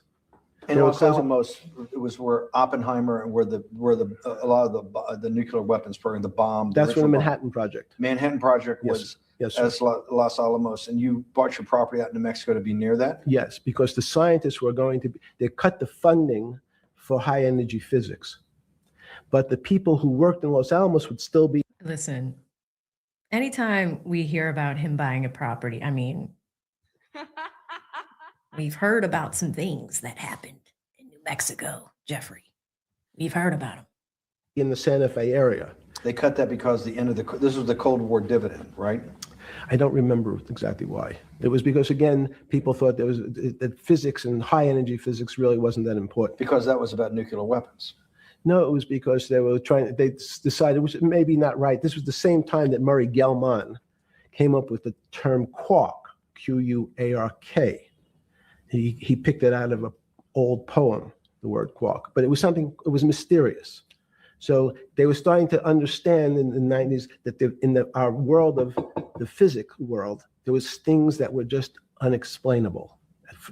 They called it strange things. You gave it a name. You gave it some characteristics. You called it had charm, was one of the terms. It had a charm. It had a flavor. It had a color. But no one, Mr. Bannon, understood what it was. Just like the financial system. And you wanted to investigate that. I wanted to see if we could build tools so others smarter than me could help investigate it. And that was the beginning of your concept of the Santa Fe Institute. Yes. And Santa Fe Institute was founded to do study in this type of... Can these areas of strange things be described by some form of mathematics? So that's what I'm trying to get at.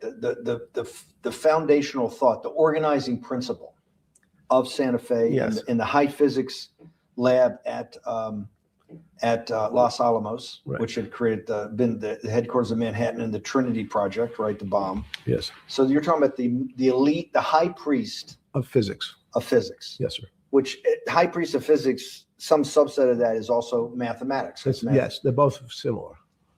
Project out. One of the tools you want to do is to make sure that in this complex system, the finance system, I'm doing a lot of this for philanthropy and a lot for the good of mankind, but also to be able to understand this complex system, the most complex outside of maybe our body, of the financial world.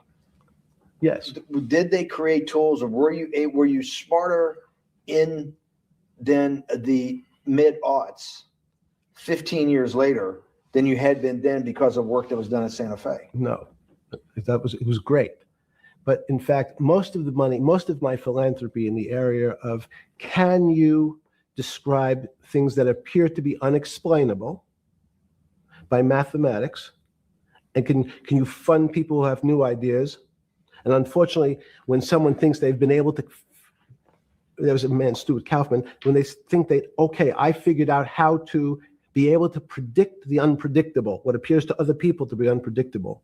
But my system, in those days it was called genetic algorithms, can predict what things will happen, and they all want to make money. So they use their systems to try to figure out, they know they have figured out the way to make money because they figured out the unexplainable. They try, they go bankrupt, and we start again. So with a cold view, what I've come to realize is that the attempt to mathematize, formularize, or what in your prior work, to understand what really is, in today's world, still unexplainable, is impossible. They're miracles. Your first head of Santa Fe was Christopher Langdon, I think. Langdon from Australia. But Murray Gell-Mann was the funder. He was the rock. Yes, he was the rock. He was a Nobel Prize winner. Yes. Yes, and a wonderful guy. He came out and helped us with the Biosphere 2 project. He came with Chris Langdon. Yes. Chris Langdon was the operator, the day-to-day guy. Chris was doing artificial life. Right. Murray tried to lead his own artificial life. Yes. When Chris came to the Biosphere 2 for the first big conference we had in 1994, he was one of the most impressive guys there among all the world's elite. Kew Gardens, the Lawrence Livermore lab, the labs at Sandia, all the major universities, Lamont Doherty, all the big Earth observatories, Woods Hole. What set Langdon apart, I thought, and the reason I invited Santa Fe to be part of it, was Langdon actually made a presentation that everything, and he was making this to scientists, a lot of marine biologists, a lot of people that are just beginning, Wally Broker, and people who were just beginning the study of climate change, at that time called global warming, that he made this compelling presentation that everything's really mathematics. Yes. It's all just back to math. And you have to, all these experiments you do, you're not, one of the reasons they're not considered by the high priest in physics as being real experiments is that they don't have a mathematical basis to it, and everything has a mathematical basis to it. Langdon seemed like a radical visionary. What happened to that concept? You go back 350 years. So you have Isaac Newton, you have Leibniz. From move forward, you have people like Heisenberg and Gödel, and what every one of those mathematicians and philosophers came to understand is that there's numbers can describe certain things, approximate certain things. But in fact, trying to put measurements and numbers on other things that are really unexplainable is folly. It's so 300 years ago, they said that unexplainable realm was God. And people who attempted, in fact, to explain the unexplainable, who said, yes, I understand the unexplainable, were charlatans. They were the occults. They were the astrologers. They were the con men. Alchemist. Yes. Well, no, alchemist was, in fact, they believed that there was a way to transmute one metal into another. In fact, they always wanted to see if they can create gold. There's no reason, if you think about it, they recognize that one metal is different than another metal because it has some additional pieces to it. It has additional neutrons or protons or electrons. So because they thought it was a machine, they believed it was a machine, if I can take 5 protons and add 5, that gives me 10, I should be able to get gold. Move everything around inside these systems, the molecules transmute one molecule into another, and if this molecule I've transmuted it into is gold, I'm a rich man. It's back to money. But there's something strange happens. Isaac Newton says, this is really weird. If I want to push a ball on the table, I have to touch it. Maybe I have to blow on it. But I actually have to push one side of the ball or the book to move that side. I'm pushing here, and obviously this thing is what appears to us humans to be solid, so it moves as one thing. But the only way to get something to move was to touch it or put a force against it. Okay, seems to make sense. Everybody has that experience. I want to lift a glass, I lift it. If I want to push a ball, I push it. If I want to pull a ball, I pull it. But he recognized when the ball fell off the table, it went in a different direction. How's that possible? Nobody pushed the ball down. And he says, this is crazy. Why did the ball go down? I didn't push it. I just let it go. So someone's pushing the ball, because I know that I am confident that the only thing that gets something to move is with a force that pushes. So there's a force that's pushing the ball down. In fact, he called it gravity. He measured how fast it was pulled, but never was able to explain why it happened. How is it? What is gravity? It's this.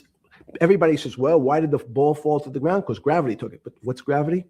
That's, as Feynman would say, that's the name of the thing. We have no idea what it is.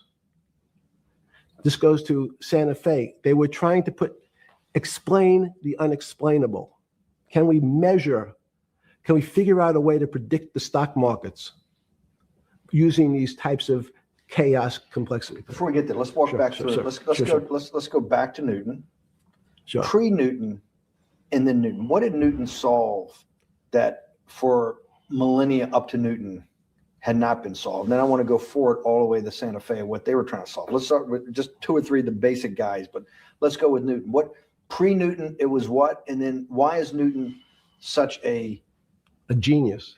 In such a, in the, I think mathematically they told me one time, I've seen there's been 115 billion people roughly that have lived on the earth. And of that 115 billion, Newton. Are you sure that's a number? That sounds a lot very high. We only have 7 now.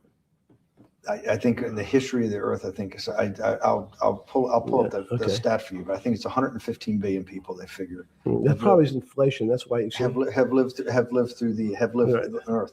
But he's one of the handful of the most important. What did he solve for? Why is he so important for how we live today? And then we want to go through Leibniz and the other. Well, it's a long journey. This is the heart of what we're trying to do. Let me take a bit of a detour just a second. what if you went to high school and the last year in your high school, you took calculus. So Isaac Newton sort of invents calculus. Well, that sounds invents, mathematicians. To torture seniors in high school before they graduate. Yes, but obviously, no, yes, the answer is yes. Certain people could never do calculus. Why is it? Why is calculus why is that the dividing line between, to me, people who can handle that and can go on to do certain things, and people just hit the wall, even if they know math? It seems to me that there's that calculus is the thing that changes. It bridges. That's because it's about the theory of change and the theory of how things change. It's a great question, but in fact, what calculus does is it's somewhat philosophical. That's why mathematics is Newton wasn't a mathematician. He was called a geometer. That's what they used to call themselves. They understood geometry and numbers. But there's an old conundrum where it says and during Pythagoras' days, Zeno's paradox it's called, where they said, well, if the wall is 2 feet away from me, and I take one step that's halfway to the wall, that'll be 1 foot away. And if I take another step that's half again, that'll be half a foot away, and then a quarter of a foot. I could walk forever but never touch the wall. Doesn't sound realistic, doesn't make any sense in our real lives of the physical. But what Newton understood is many problems were like that. Many things approached the wall, or in calculus, approached the limit, but never really reached it. So he said, it's okay, you don't have to reach it. We can do lots of the mathematics as if it was so close, it was almost there. And we could do lots of mathematics almost being at the limit. And this is really important, Steve, for today. Because most of the science up until today was things that are starting to approach the limit. You were taught in high school that if you had 1 divided by 0,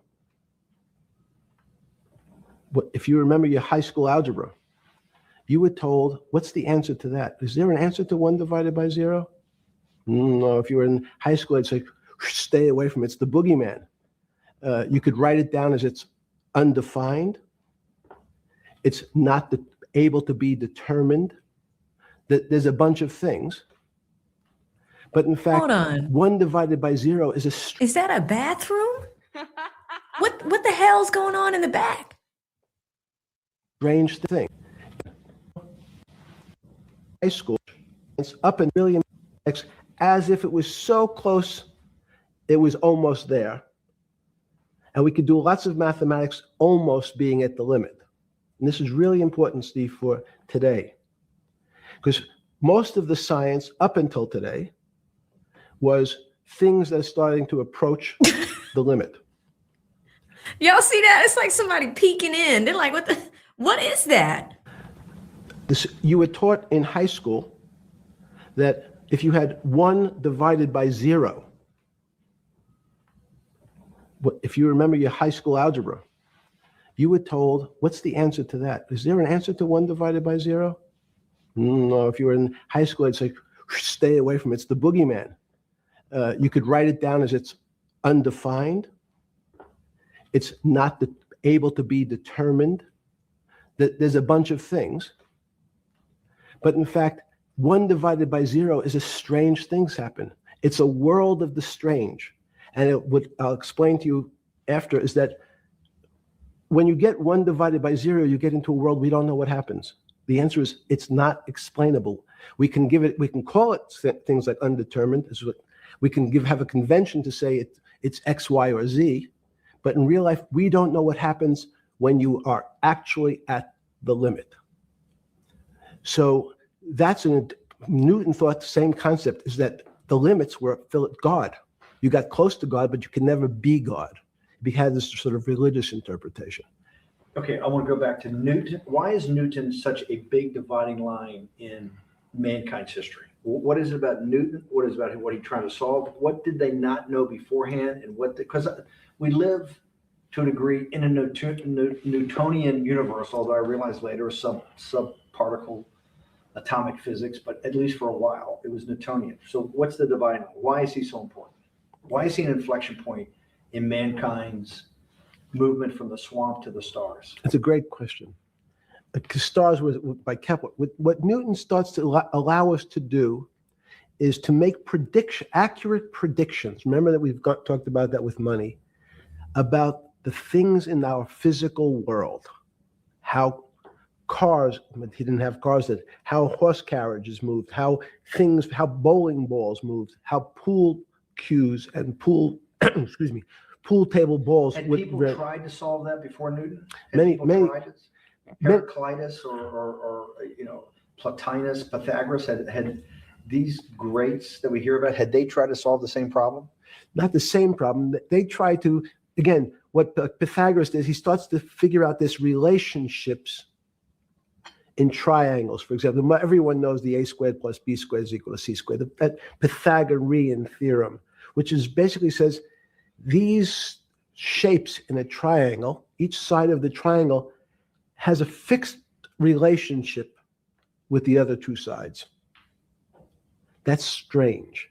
He knew, again, but it was all numbers. This was a system of things in the physical world, and Pythagoras says we can start putting numbers on things that help you predict how they will behave. You can add two triangles and make a square, some different shapes. They were looking at geometric forms. Newton says, well, I want to know how planets move. I want to know how things around me move. Can we find formulas? Can I find formulas that explain what I see in the physical world, how physical things interact and how they describe one another? Again, the fact that two solid masses, for some very strange, unknown reason, unknown today, attract one another, no matter what they are. People have seen the experiment. You hang two little metal balls from a string, and they move towards each other. In fact, they move towards each other was very specific. So when you drop the ball to the floor of this room, Newton says, in fact, the room came up a bit to meet the ball. The room moved. It's imperceptible. You can't really perceive that motion, but they attracted each other with certain ratios. So he started to be able to measure things in the physical world. And that was great advances. It also, you wanted to move very quickly. Unfortunately, most people, especially in the 20th century, 19th century, said, well, like Newton, let's measure everything. Let's measure people's behavior. Let's measure their psychology. Let's measure their health. You go to we could have my blood test. Let's measure everything. We measure Wall Street. Their voting habits. Measure. Can we put a number on how much I care for my wife?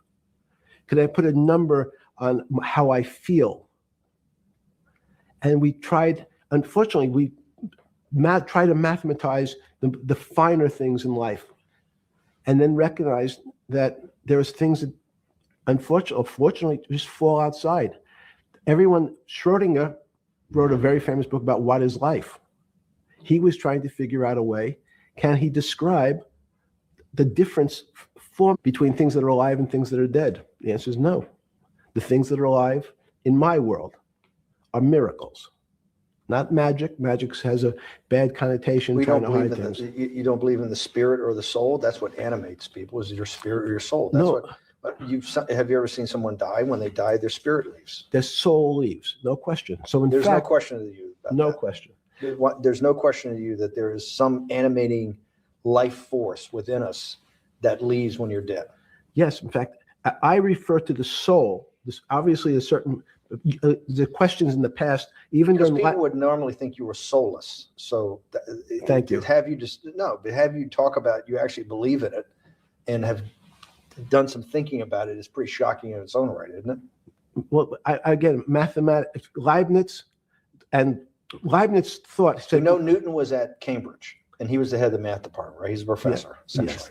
But Leibniz, was Leibniz a German professor? Yes. But what Leibniz said is, the soul is so strange, because God took chemicals, which is simply the material, like tables, and he somehow made this material able to have a thought. How strange is that? Not only does it have a soul, but this some way it was put together that this material substance is able to think. So when you say to me, it's obvious to everyone that there's such a thing as a soul. Now, if you're part of the Charlatanville, you'll try to explain it to people. The soul I describe as the dark matter of the brain. Why is it dark matter? Because in high energy physics nowadays, you hear terms of dark matter, dark energy. Again, terminology, it's a complicated term. Why is it dark matter? Because we can't see it, that's all.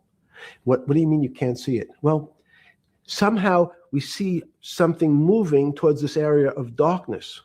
Something, I can see this thing. This appears to me to be empty. It's just black, but I see it being drawn this way.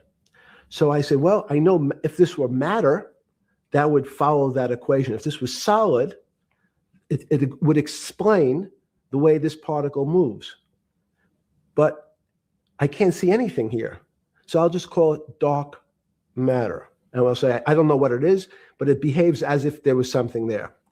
The soul is obvious to everyone that there's something different between things that are alive and things that are not alive. But we have no idea what it is. It's currently unexplainable. I believe we need an entirely different system of analysis to try to figure out. But Sorry. No, with Newton, with all his alchemical studies and things he worked on the spiritual side, Leibniz had just talked about the soul, Schroeder talked about what is life. If a modern scientist or someone that you funded at MIT or Harvard or one of these things talked in those types of terms, they would be considered to be a wingnut today, wouldn't they? They would not be on the path for tenure, right? Unless they were in the philosophy department. This is exactly my point. We're talking about three of the greatest mathematicians in mankind's history that have really changed mankind. Talking like this, what happened? How do we get to a situation where they could not be in the high physics, they could not be in the mathematics department or working in high energy physics? Good, it's an easy answer. Newton was a combination of mathematician or geometer then and philosopher. And as time went on, those disciplines seemed to move apart. We had philosophy. Some of the philosophers can't do math, and some of the mathematicians. And again, mathematicians often break into two categories. People that solve problems. Those are more like geometers in the old days, just problem solvers. And then there's thinkers, theoreticians. They're more like the old movement towards philosophy. But neither one of those two groups have been able to figure out why something is alive as opposed to something that's not alive. No one's been able to describe what the soul is, but we all know it exists. And I think what we need is science is a bad word. I think science only describes the things we already know about the physical world. In fact, there's an argument that the physical world that we see has been created out of our systems of mathematics. Mathematics, everyone knows mathematics describes the physical world much greater than it should, unless my view, the physical world really comes out of conscious beings that have mathematics. So they create it. This table appears to you and I to be solid. To a bat, because we have light that's bouncing off the table into our eyes, it appears solid. If instead of eyes that responded to wavelengths of visual light, our eyes responded to radio waves, the radio frequencies, it's not different, it's the same type of frequency as light, but different speeds, the table's invisible. We know that our phone works in this room. So the waves are coming through the windows, the waves are coming through the walls. So the walls are invisible to that type of radiation, that type of energy. The walls I can see them because my eyes I don't know what the fucking purpose of the interview is anymore. Sorry to swear, but it's just like, what the hell are we talking about here? What were y'all going to do with this interview? Where were you going to put it? Like, what is this? What is this? I'm hearing that the end of this gets pretty good. So hang in there, chat. We're almost there. I think we've got about like 20 minutes left. A physical system determines that the walls are there. You, with Murray Geldman, you founded, or were the original donor, and had the idea of Santa Fe Institute. In 10 or 15 years later, that effort to study the complexity of systems mathematically Yes. was It's a essentially total failure. A Yeah, total failure. total failure. Why is that?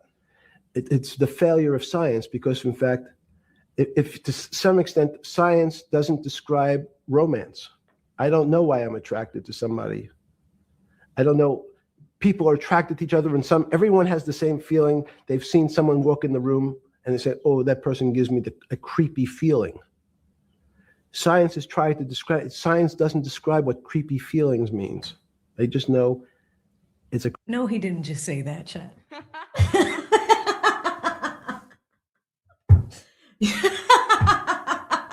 Run that back. The creepy feeling, like the feeling that you give most people, like, oh, Jeffrey, you must know so much about that. Let's go back, say that again. One more time, run it back. Romance. I don't know why I'm attracted to somebody. I don't know. People are attracted to each other, and everyone has the same feeling. They've seen someone walk in the room and they say, "Oh, that person gives me a creepy feeling." Science has tried to describe. Science doesn't describe what creepy feelings means. They just know it's a creepy feeling. I think women, as I said the last time, have an intuitive sense. What is intuitive? They have intuition, they have feelings, and they're able to deal in the realm of things that men, especially men like myself, find unexplainable. Women have intuition.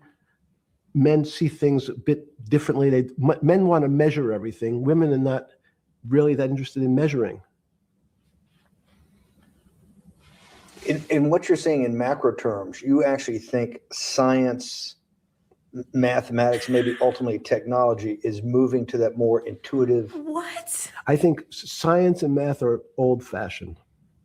And unfortunately, people are still taught that they have to learn algebra in school and certain things in school, as opposed to learning to have an emotion. Is this what Larry Summers was trying to get at? Maybe he didn't say it perfectly enough, but what he was trying to get to in that system, the systems we study today, the way mathematics is either taught or understood, that women just haven't gotten up to the highest realms of engineering or physics or mathematics because of that. And you're actually implying that there's either new branch of science, or we've hit an inflection point like in Newton that's going to go in a Newton took mankind in a different direction because he was able to measure.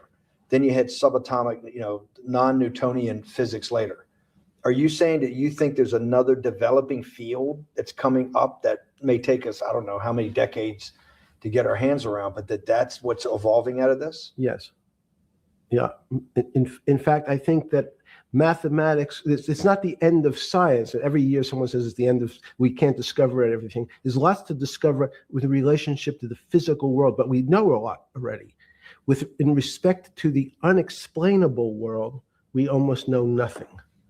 Women, again, sense it. And instead of Larry Summers, I won't digress too much, but Howard Gardner early on said, there's not one form of intelligence. It's not mathematical intelligence. There's emotional intelligence, this kinesthetic intelligence. There's this argument that I reject that Black people are less intelligent than white people. It's not true.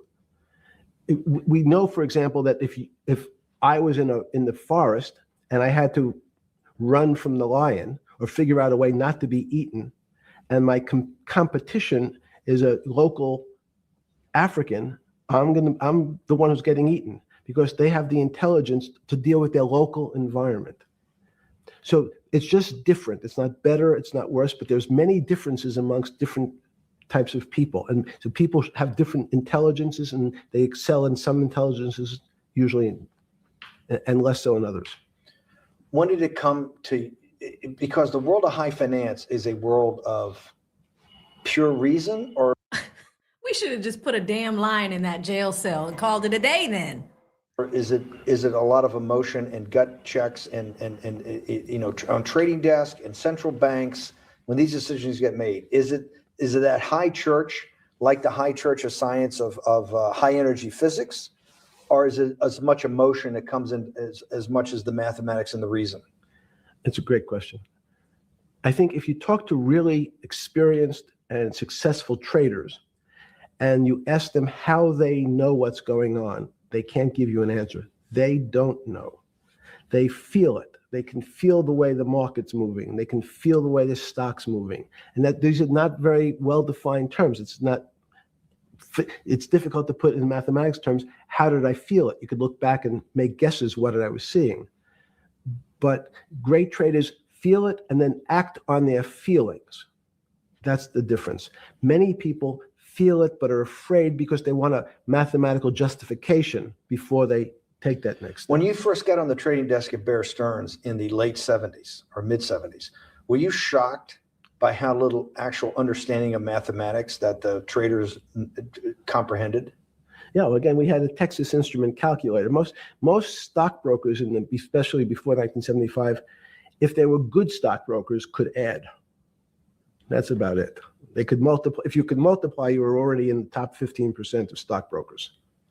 Stockbrokers simply meant there's a story. When I went to the first person, I had no money. And I said, how much money do you make a year? And he said, $400,000. I said, impossible. I'm making $10,000. That's probably more than your family had made in its entire Life. existence. Yes. And he makes that in a year. I said, what do you do? And he said, it's too complicated for you to understand, which is what the main thrust of Wall Street people, they want to tell you it's too complicated. Because if you understood that person was simply, he had a brother-in-law, in fact, in this case, who ran the pension fund at General Motors. His brother-in-law would call him and say, buy 1,000 IBM. He'd hang up the phone, he'd write it out on a ticket and walk it to a window. That was his entire skill set. Hello, write what my brother-in-law says, walk it to a ticket window. Give me an example when you were on the trading desk in the early days of Bear Stearns of a time that you felt either complete uncertainty or you saw total panic, where something was happening that people couldn't foretell and that they were like in an airplane cockpit where it's going wrong. Walk us through that. In 1978, I think it was, across the news wires, there had been a collapse of the currency in Thailand. On the other side of the world, had no relationship to me. I wasn't sure where Thailand was. But the fact that a currency, a country's money, had all of a sudden dropped tremendously in value affected the rest of the world's markets. And people panicked because they'd never seen that before. A very small part of a very complex system had a shock. Zoe, thank you so much. God damn. Everybody give it up for Zoe.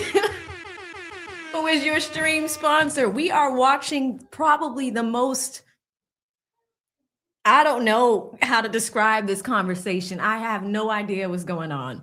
This is the most radical, like just in the cosmos conversation I've ever watched. Like, I don't even know what he's talking about anymore. Can y'all type Zoe in the chat, please? Like, Zoe, thank you for sponsoring this stream with Jeffrey Epstein talking about all this wild stuff. Guys, Zoe is one of my longtime supporters. She supports so many different channels. And I thank you, Zoe, because I was about to faint listening to this man. We over here talking about lions and Black people are smart because they know how to run away from lions. What the hell? And we should just put a lion in your jail cell because he's like, yeah, because I'm a white person, and if I was running from a lion too, I would have died. But apparently, towards the end of this, some other crazy type of conversation happens. This is Jeffrey Epstein. And this came out with the last batch of Epstein files from this past Friday. So this video has been everywhere. And I was wondering, because it was on Vlad's channel and he got like over 1 million views in like a day. So I'm like, what is the thing with this conversation? But Zoe, thank you so much for keeping my head in it. I really appreciate the super chat. And thank you guys all for shouting out Zoe, because this conversation is wild. Like, I can't even describe it for you, how wild it is. Throughout the whole system. So prices on Park Avenue apartments, the bond markets, the stock markets, every started to gyrate. You know, there's an old mathematics expression that if a butterfly wings in Mexico make the wrong turn, it spins out, and eventually, by the time it gets to Canada, it turns into a tornado. So these are part of complex systems. So yeah, Wall Street in certain parts. Santa Fe Institute was supposed to actually come up with a formula for that, for the butterfly wings. Why in 15 years did you reach the end of at least that experiment? Every attempt to, that's why it's so exciting now, because I think certain people are starting to realize that there's so many things that are unexplainable that we have to think about them differently. Music is a great example. It's a common man's example.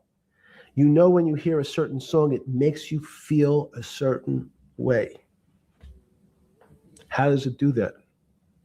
We don't know. We can't mathematize it. And even that music, Steve, nowadays we compress music. When you have a violin, it's compressed onto your iPhone. So what does compression mean? I'm taking lots of information and I'm cutting it into lots of pieces and squishing it together. And when I squish it or compress it, I have to take out lots of pieces, but I say that they're not very important pieces. It's those pieces that we take out when we compress data, to me, are the most interesting parts of life. You just said a while ago, part of this new search for science may go back to when people were actually talking about a soul, and you said there's no doubt in your mind that there is a soul. Describe for me what you mean by that. What do you mean by soul? What do you mean soul different than the physical analog body that we're seeing on film right now? It's difficult to describe in words. I mean, I'm not a poet. Poems get a little closer to what that really means, but even the concept of what is life becomes complicated when you deal with plants and seeds. Is a seed alive? I don't know. Certain people would say, no, it's dead.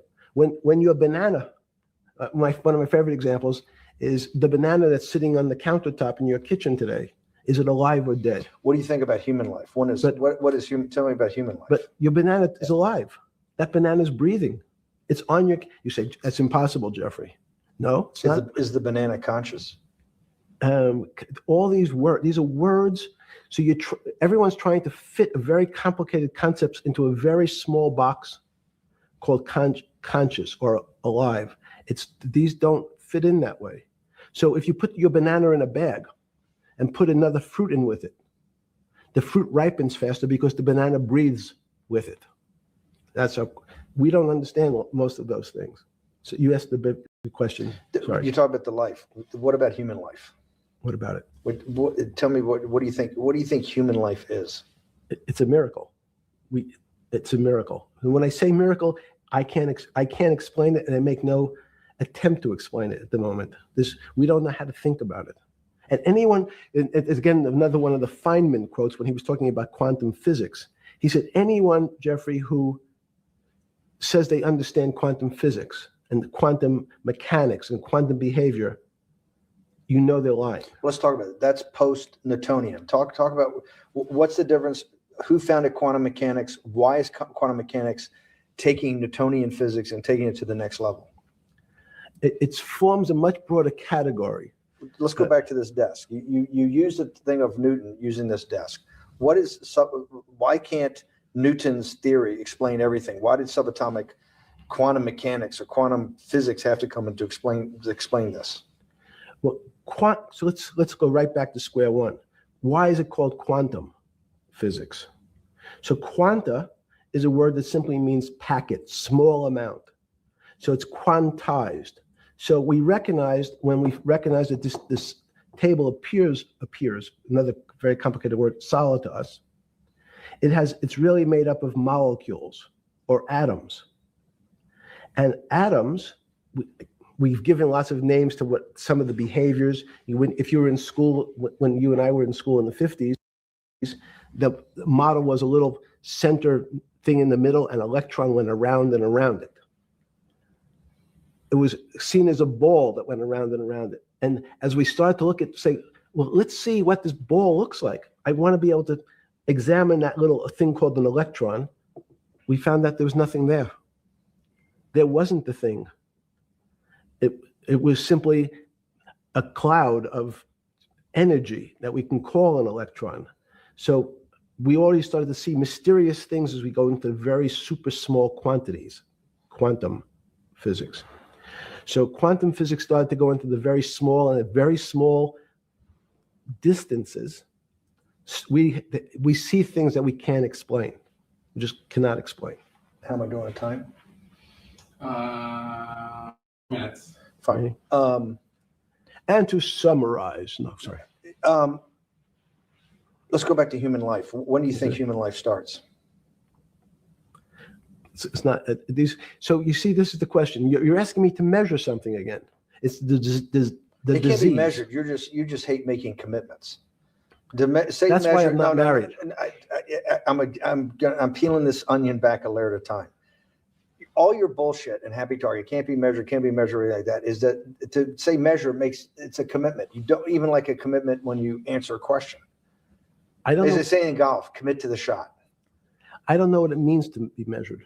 You do know what it means to be measured. You're one of the leading currency traders, hedge fund guys, or stock market financial wizards. You're in the high priesthood of high finance. You certainly know how to measure. That's why you're a billionaire. Any other answer besides that is total and complete bullshit, and you know it. I know very few things. You know things can be measured. You measure every day. You weigh and measure every day. You weigh and measure people. You weigh and measure leaders. You weigh and measure economies. You weigh and measure politics. It's a very you great. weigh and measure. You weigh. Hang on. Your whole life, in fact, is measuring.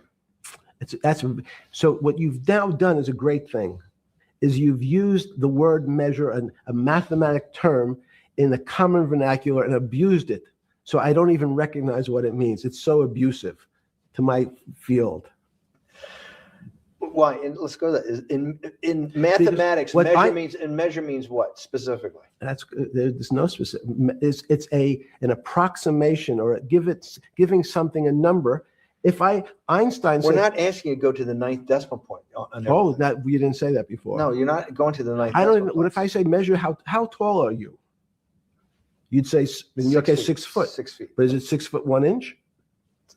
Give or take, it's between 5'11" and 6 feet. But what's that? But I want. So the question is, I want an accurate. I got Zeno's paradox. I don't even know what it means to measure you. Am I measuring the top of your hair, the top of your skull, the finer, the more you're being rabbinical. This is like I shaved my beard off. I used to be rabbinical. No, my point is, isn't that going through the Torah where you're parsing every definition? No, so, however we broadly define measure, your life literally is about measurement, is it not? It's about putting numbers on things so that I can try my best. That you can call it whatever you like. If that makes you feel better. No, I want to make you happy. Back to your scientific inquiry. No, even a number. People don't. A number is a complicated. When did you come to this When did you come to this aha moment? Was when it was in your solitary confinement, when the biggest financial crisis in world history was going on, in your 7x9 jail cell with your metal bed and your 2 brushes because you were a trustee with the brown uniform on, trustee spelled wrong. Is that the moment of clarity that you had about science and Newtonian physics and everything that we can measure is really not going to be the way we go forward? It's going to be much more esoteric, emotional intelligence thing. Was that your moment of clarity? I wish it was, because it would make such a great story for this interview, but it's not. It's the fact that I lead such a privileged life to come across. But when did you? If it didn't happen then, when did it? Or did it happen before? I was going to hopefully Okay. get to the. Okay. I'm in a privileged position to have some of the world's smartest people come to my house and tell me what they think about different subjects, and I finally realized that the thing that they had most in common was there was this area, no matter how smart they were, that when I asked them the questions, they said they'd have to resort to a 500 or 1,000-year-old response to that question, which was, I don't know. You know who else found that out? In Socrates. That's what Socrates kept doing, right? Socrates kept asking all the experts. He would go through, question after question after question, and realize at the end they didn't really know. They really didn't basically understand what they were talking about. And one of the things that people won't enjoy, it turns out that potentially one of the bad things to teach children is how to write.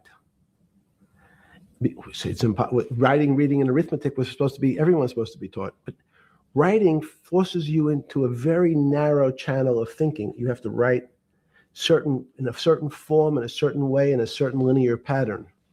So your thinking becomes somewhat narrow. The reason I brought up writing is one of the recent discoveries of mine with respect to Socrates, Plato, and Aristotle is they never wrote anything. They spoke, and people around who could write wrote. Socrates could think. So that was. Jesus of Nazareth was the same way, right? Never wrote anything. I thought he was a carpenter. He was a carpenter. Didn't he need like a little carpenter's tonight? I don't get that. But at least his written record. Right. One last thing. Sure. Thank you for having me to your house.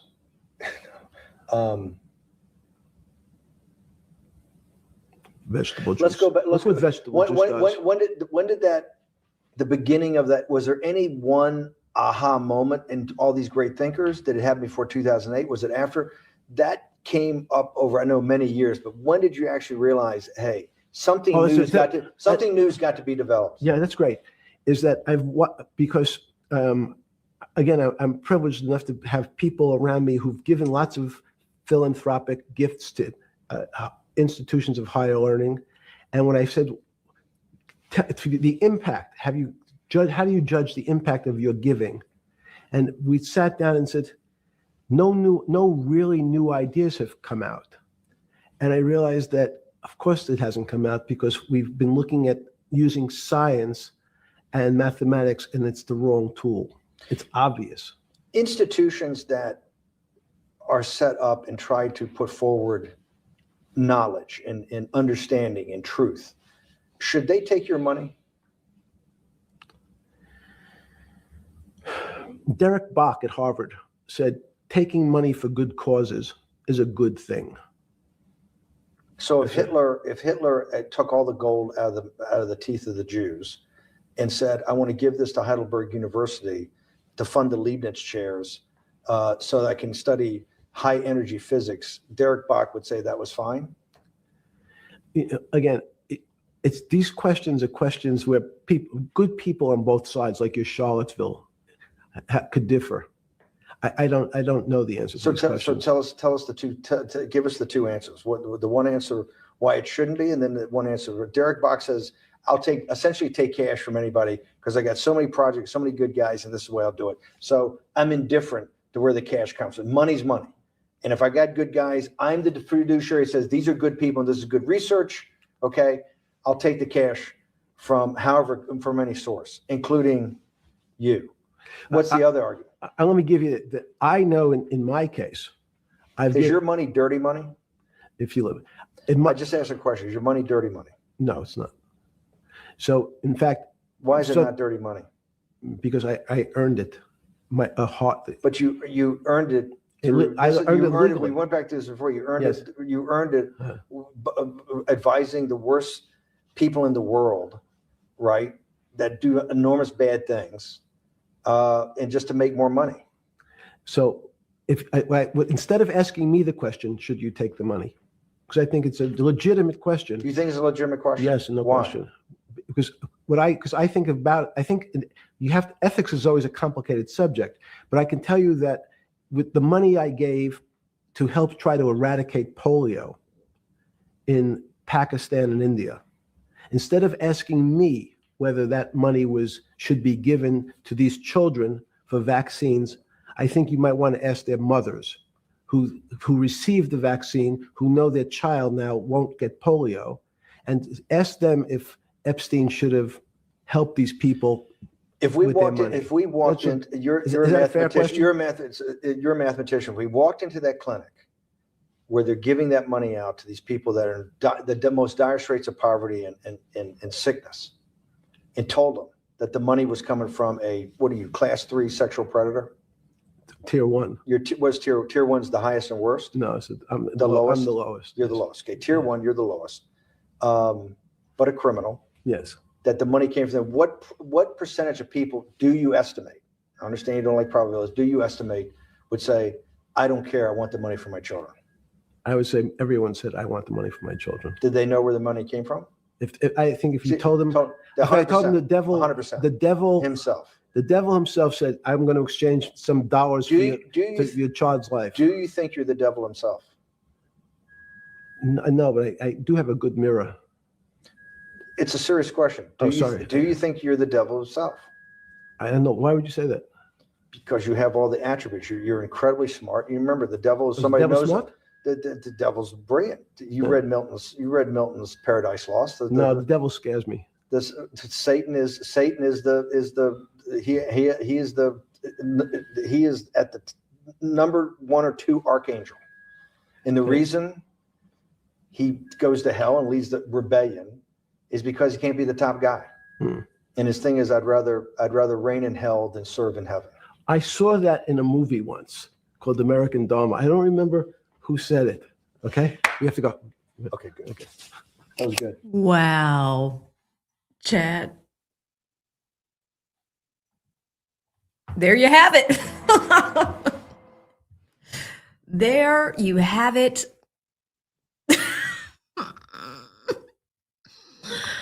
What a creepy interview. And Your Honor, That's Cap is now on my merch store. Changing the subject real quick, because if you have wanted one of these blue caps, it is finally up on the merch store. You can find it at av7power.com.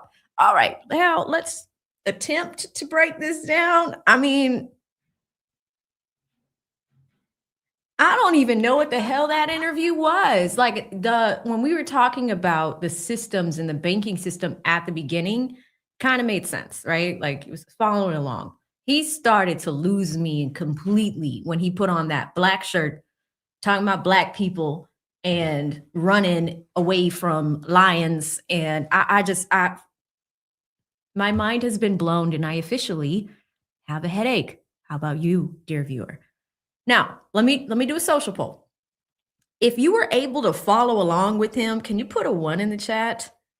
And if you were just kind of like me and got lost, can you put a 2 in the chat? I want to make sure I'm not the only one. I don't even know if I can break it down. I don't know what the hell he was talking about. I think the biggest bombshell thing that came out of this was saying that Bill Clinton was actually the person that caused the economic crash in 2008. Okay, I got some 1s. Interesting, but I got a majority of 2s. Majority of 2s. Majority of 2s. I mean, there's some 1s. The Lion and the Witch in the Wardrobe is what it did sound like.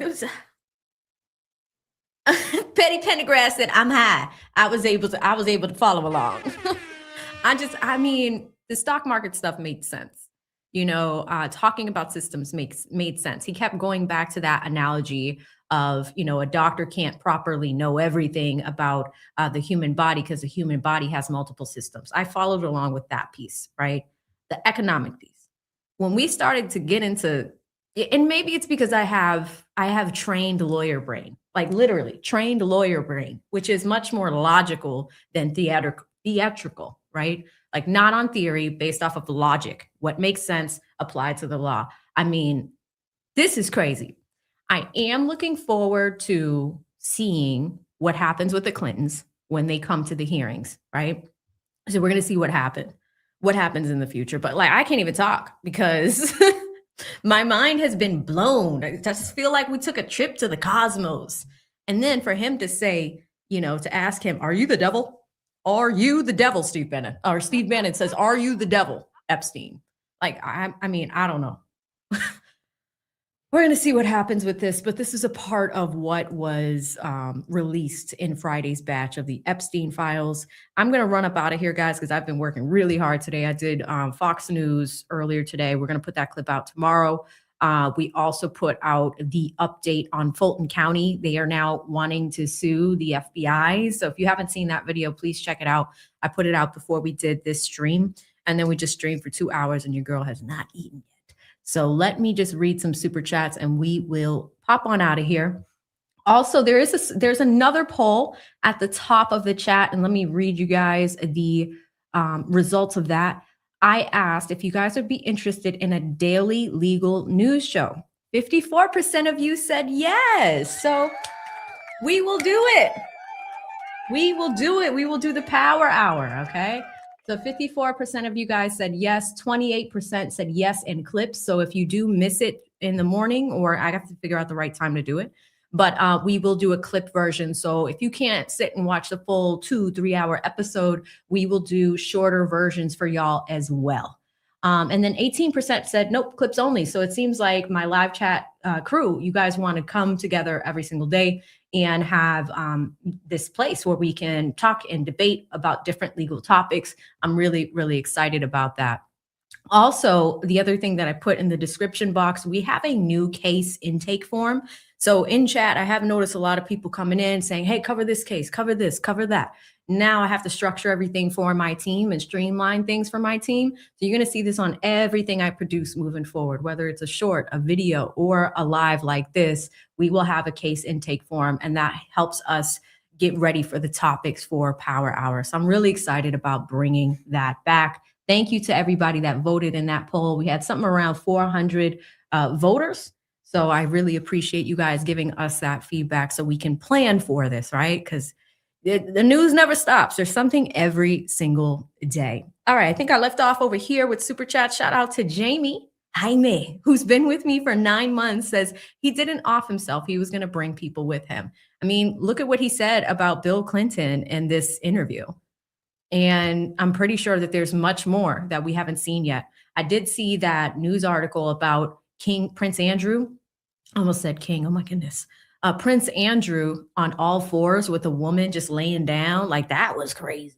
There's a bunch of stuff going on that's coming out with these Epstein files. So we'll stay close to it, keep researching and see what we can find, because as you know, there's millions of documents, things like that. Some of your favorite content creators that are my peers that I'm cool with, they've been reporting on it as well. So we'll be sure to stay close to it. Shout out to Trainwreck Entertainment, been with me for 19 months, almost 2 years. Thank you so much, Trainwreck. You guys check them out. They do more localized cases. I think Judge Boyd is one of the cases that they cover pretty often.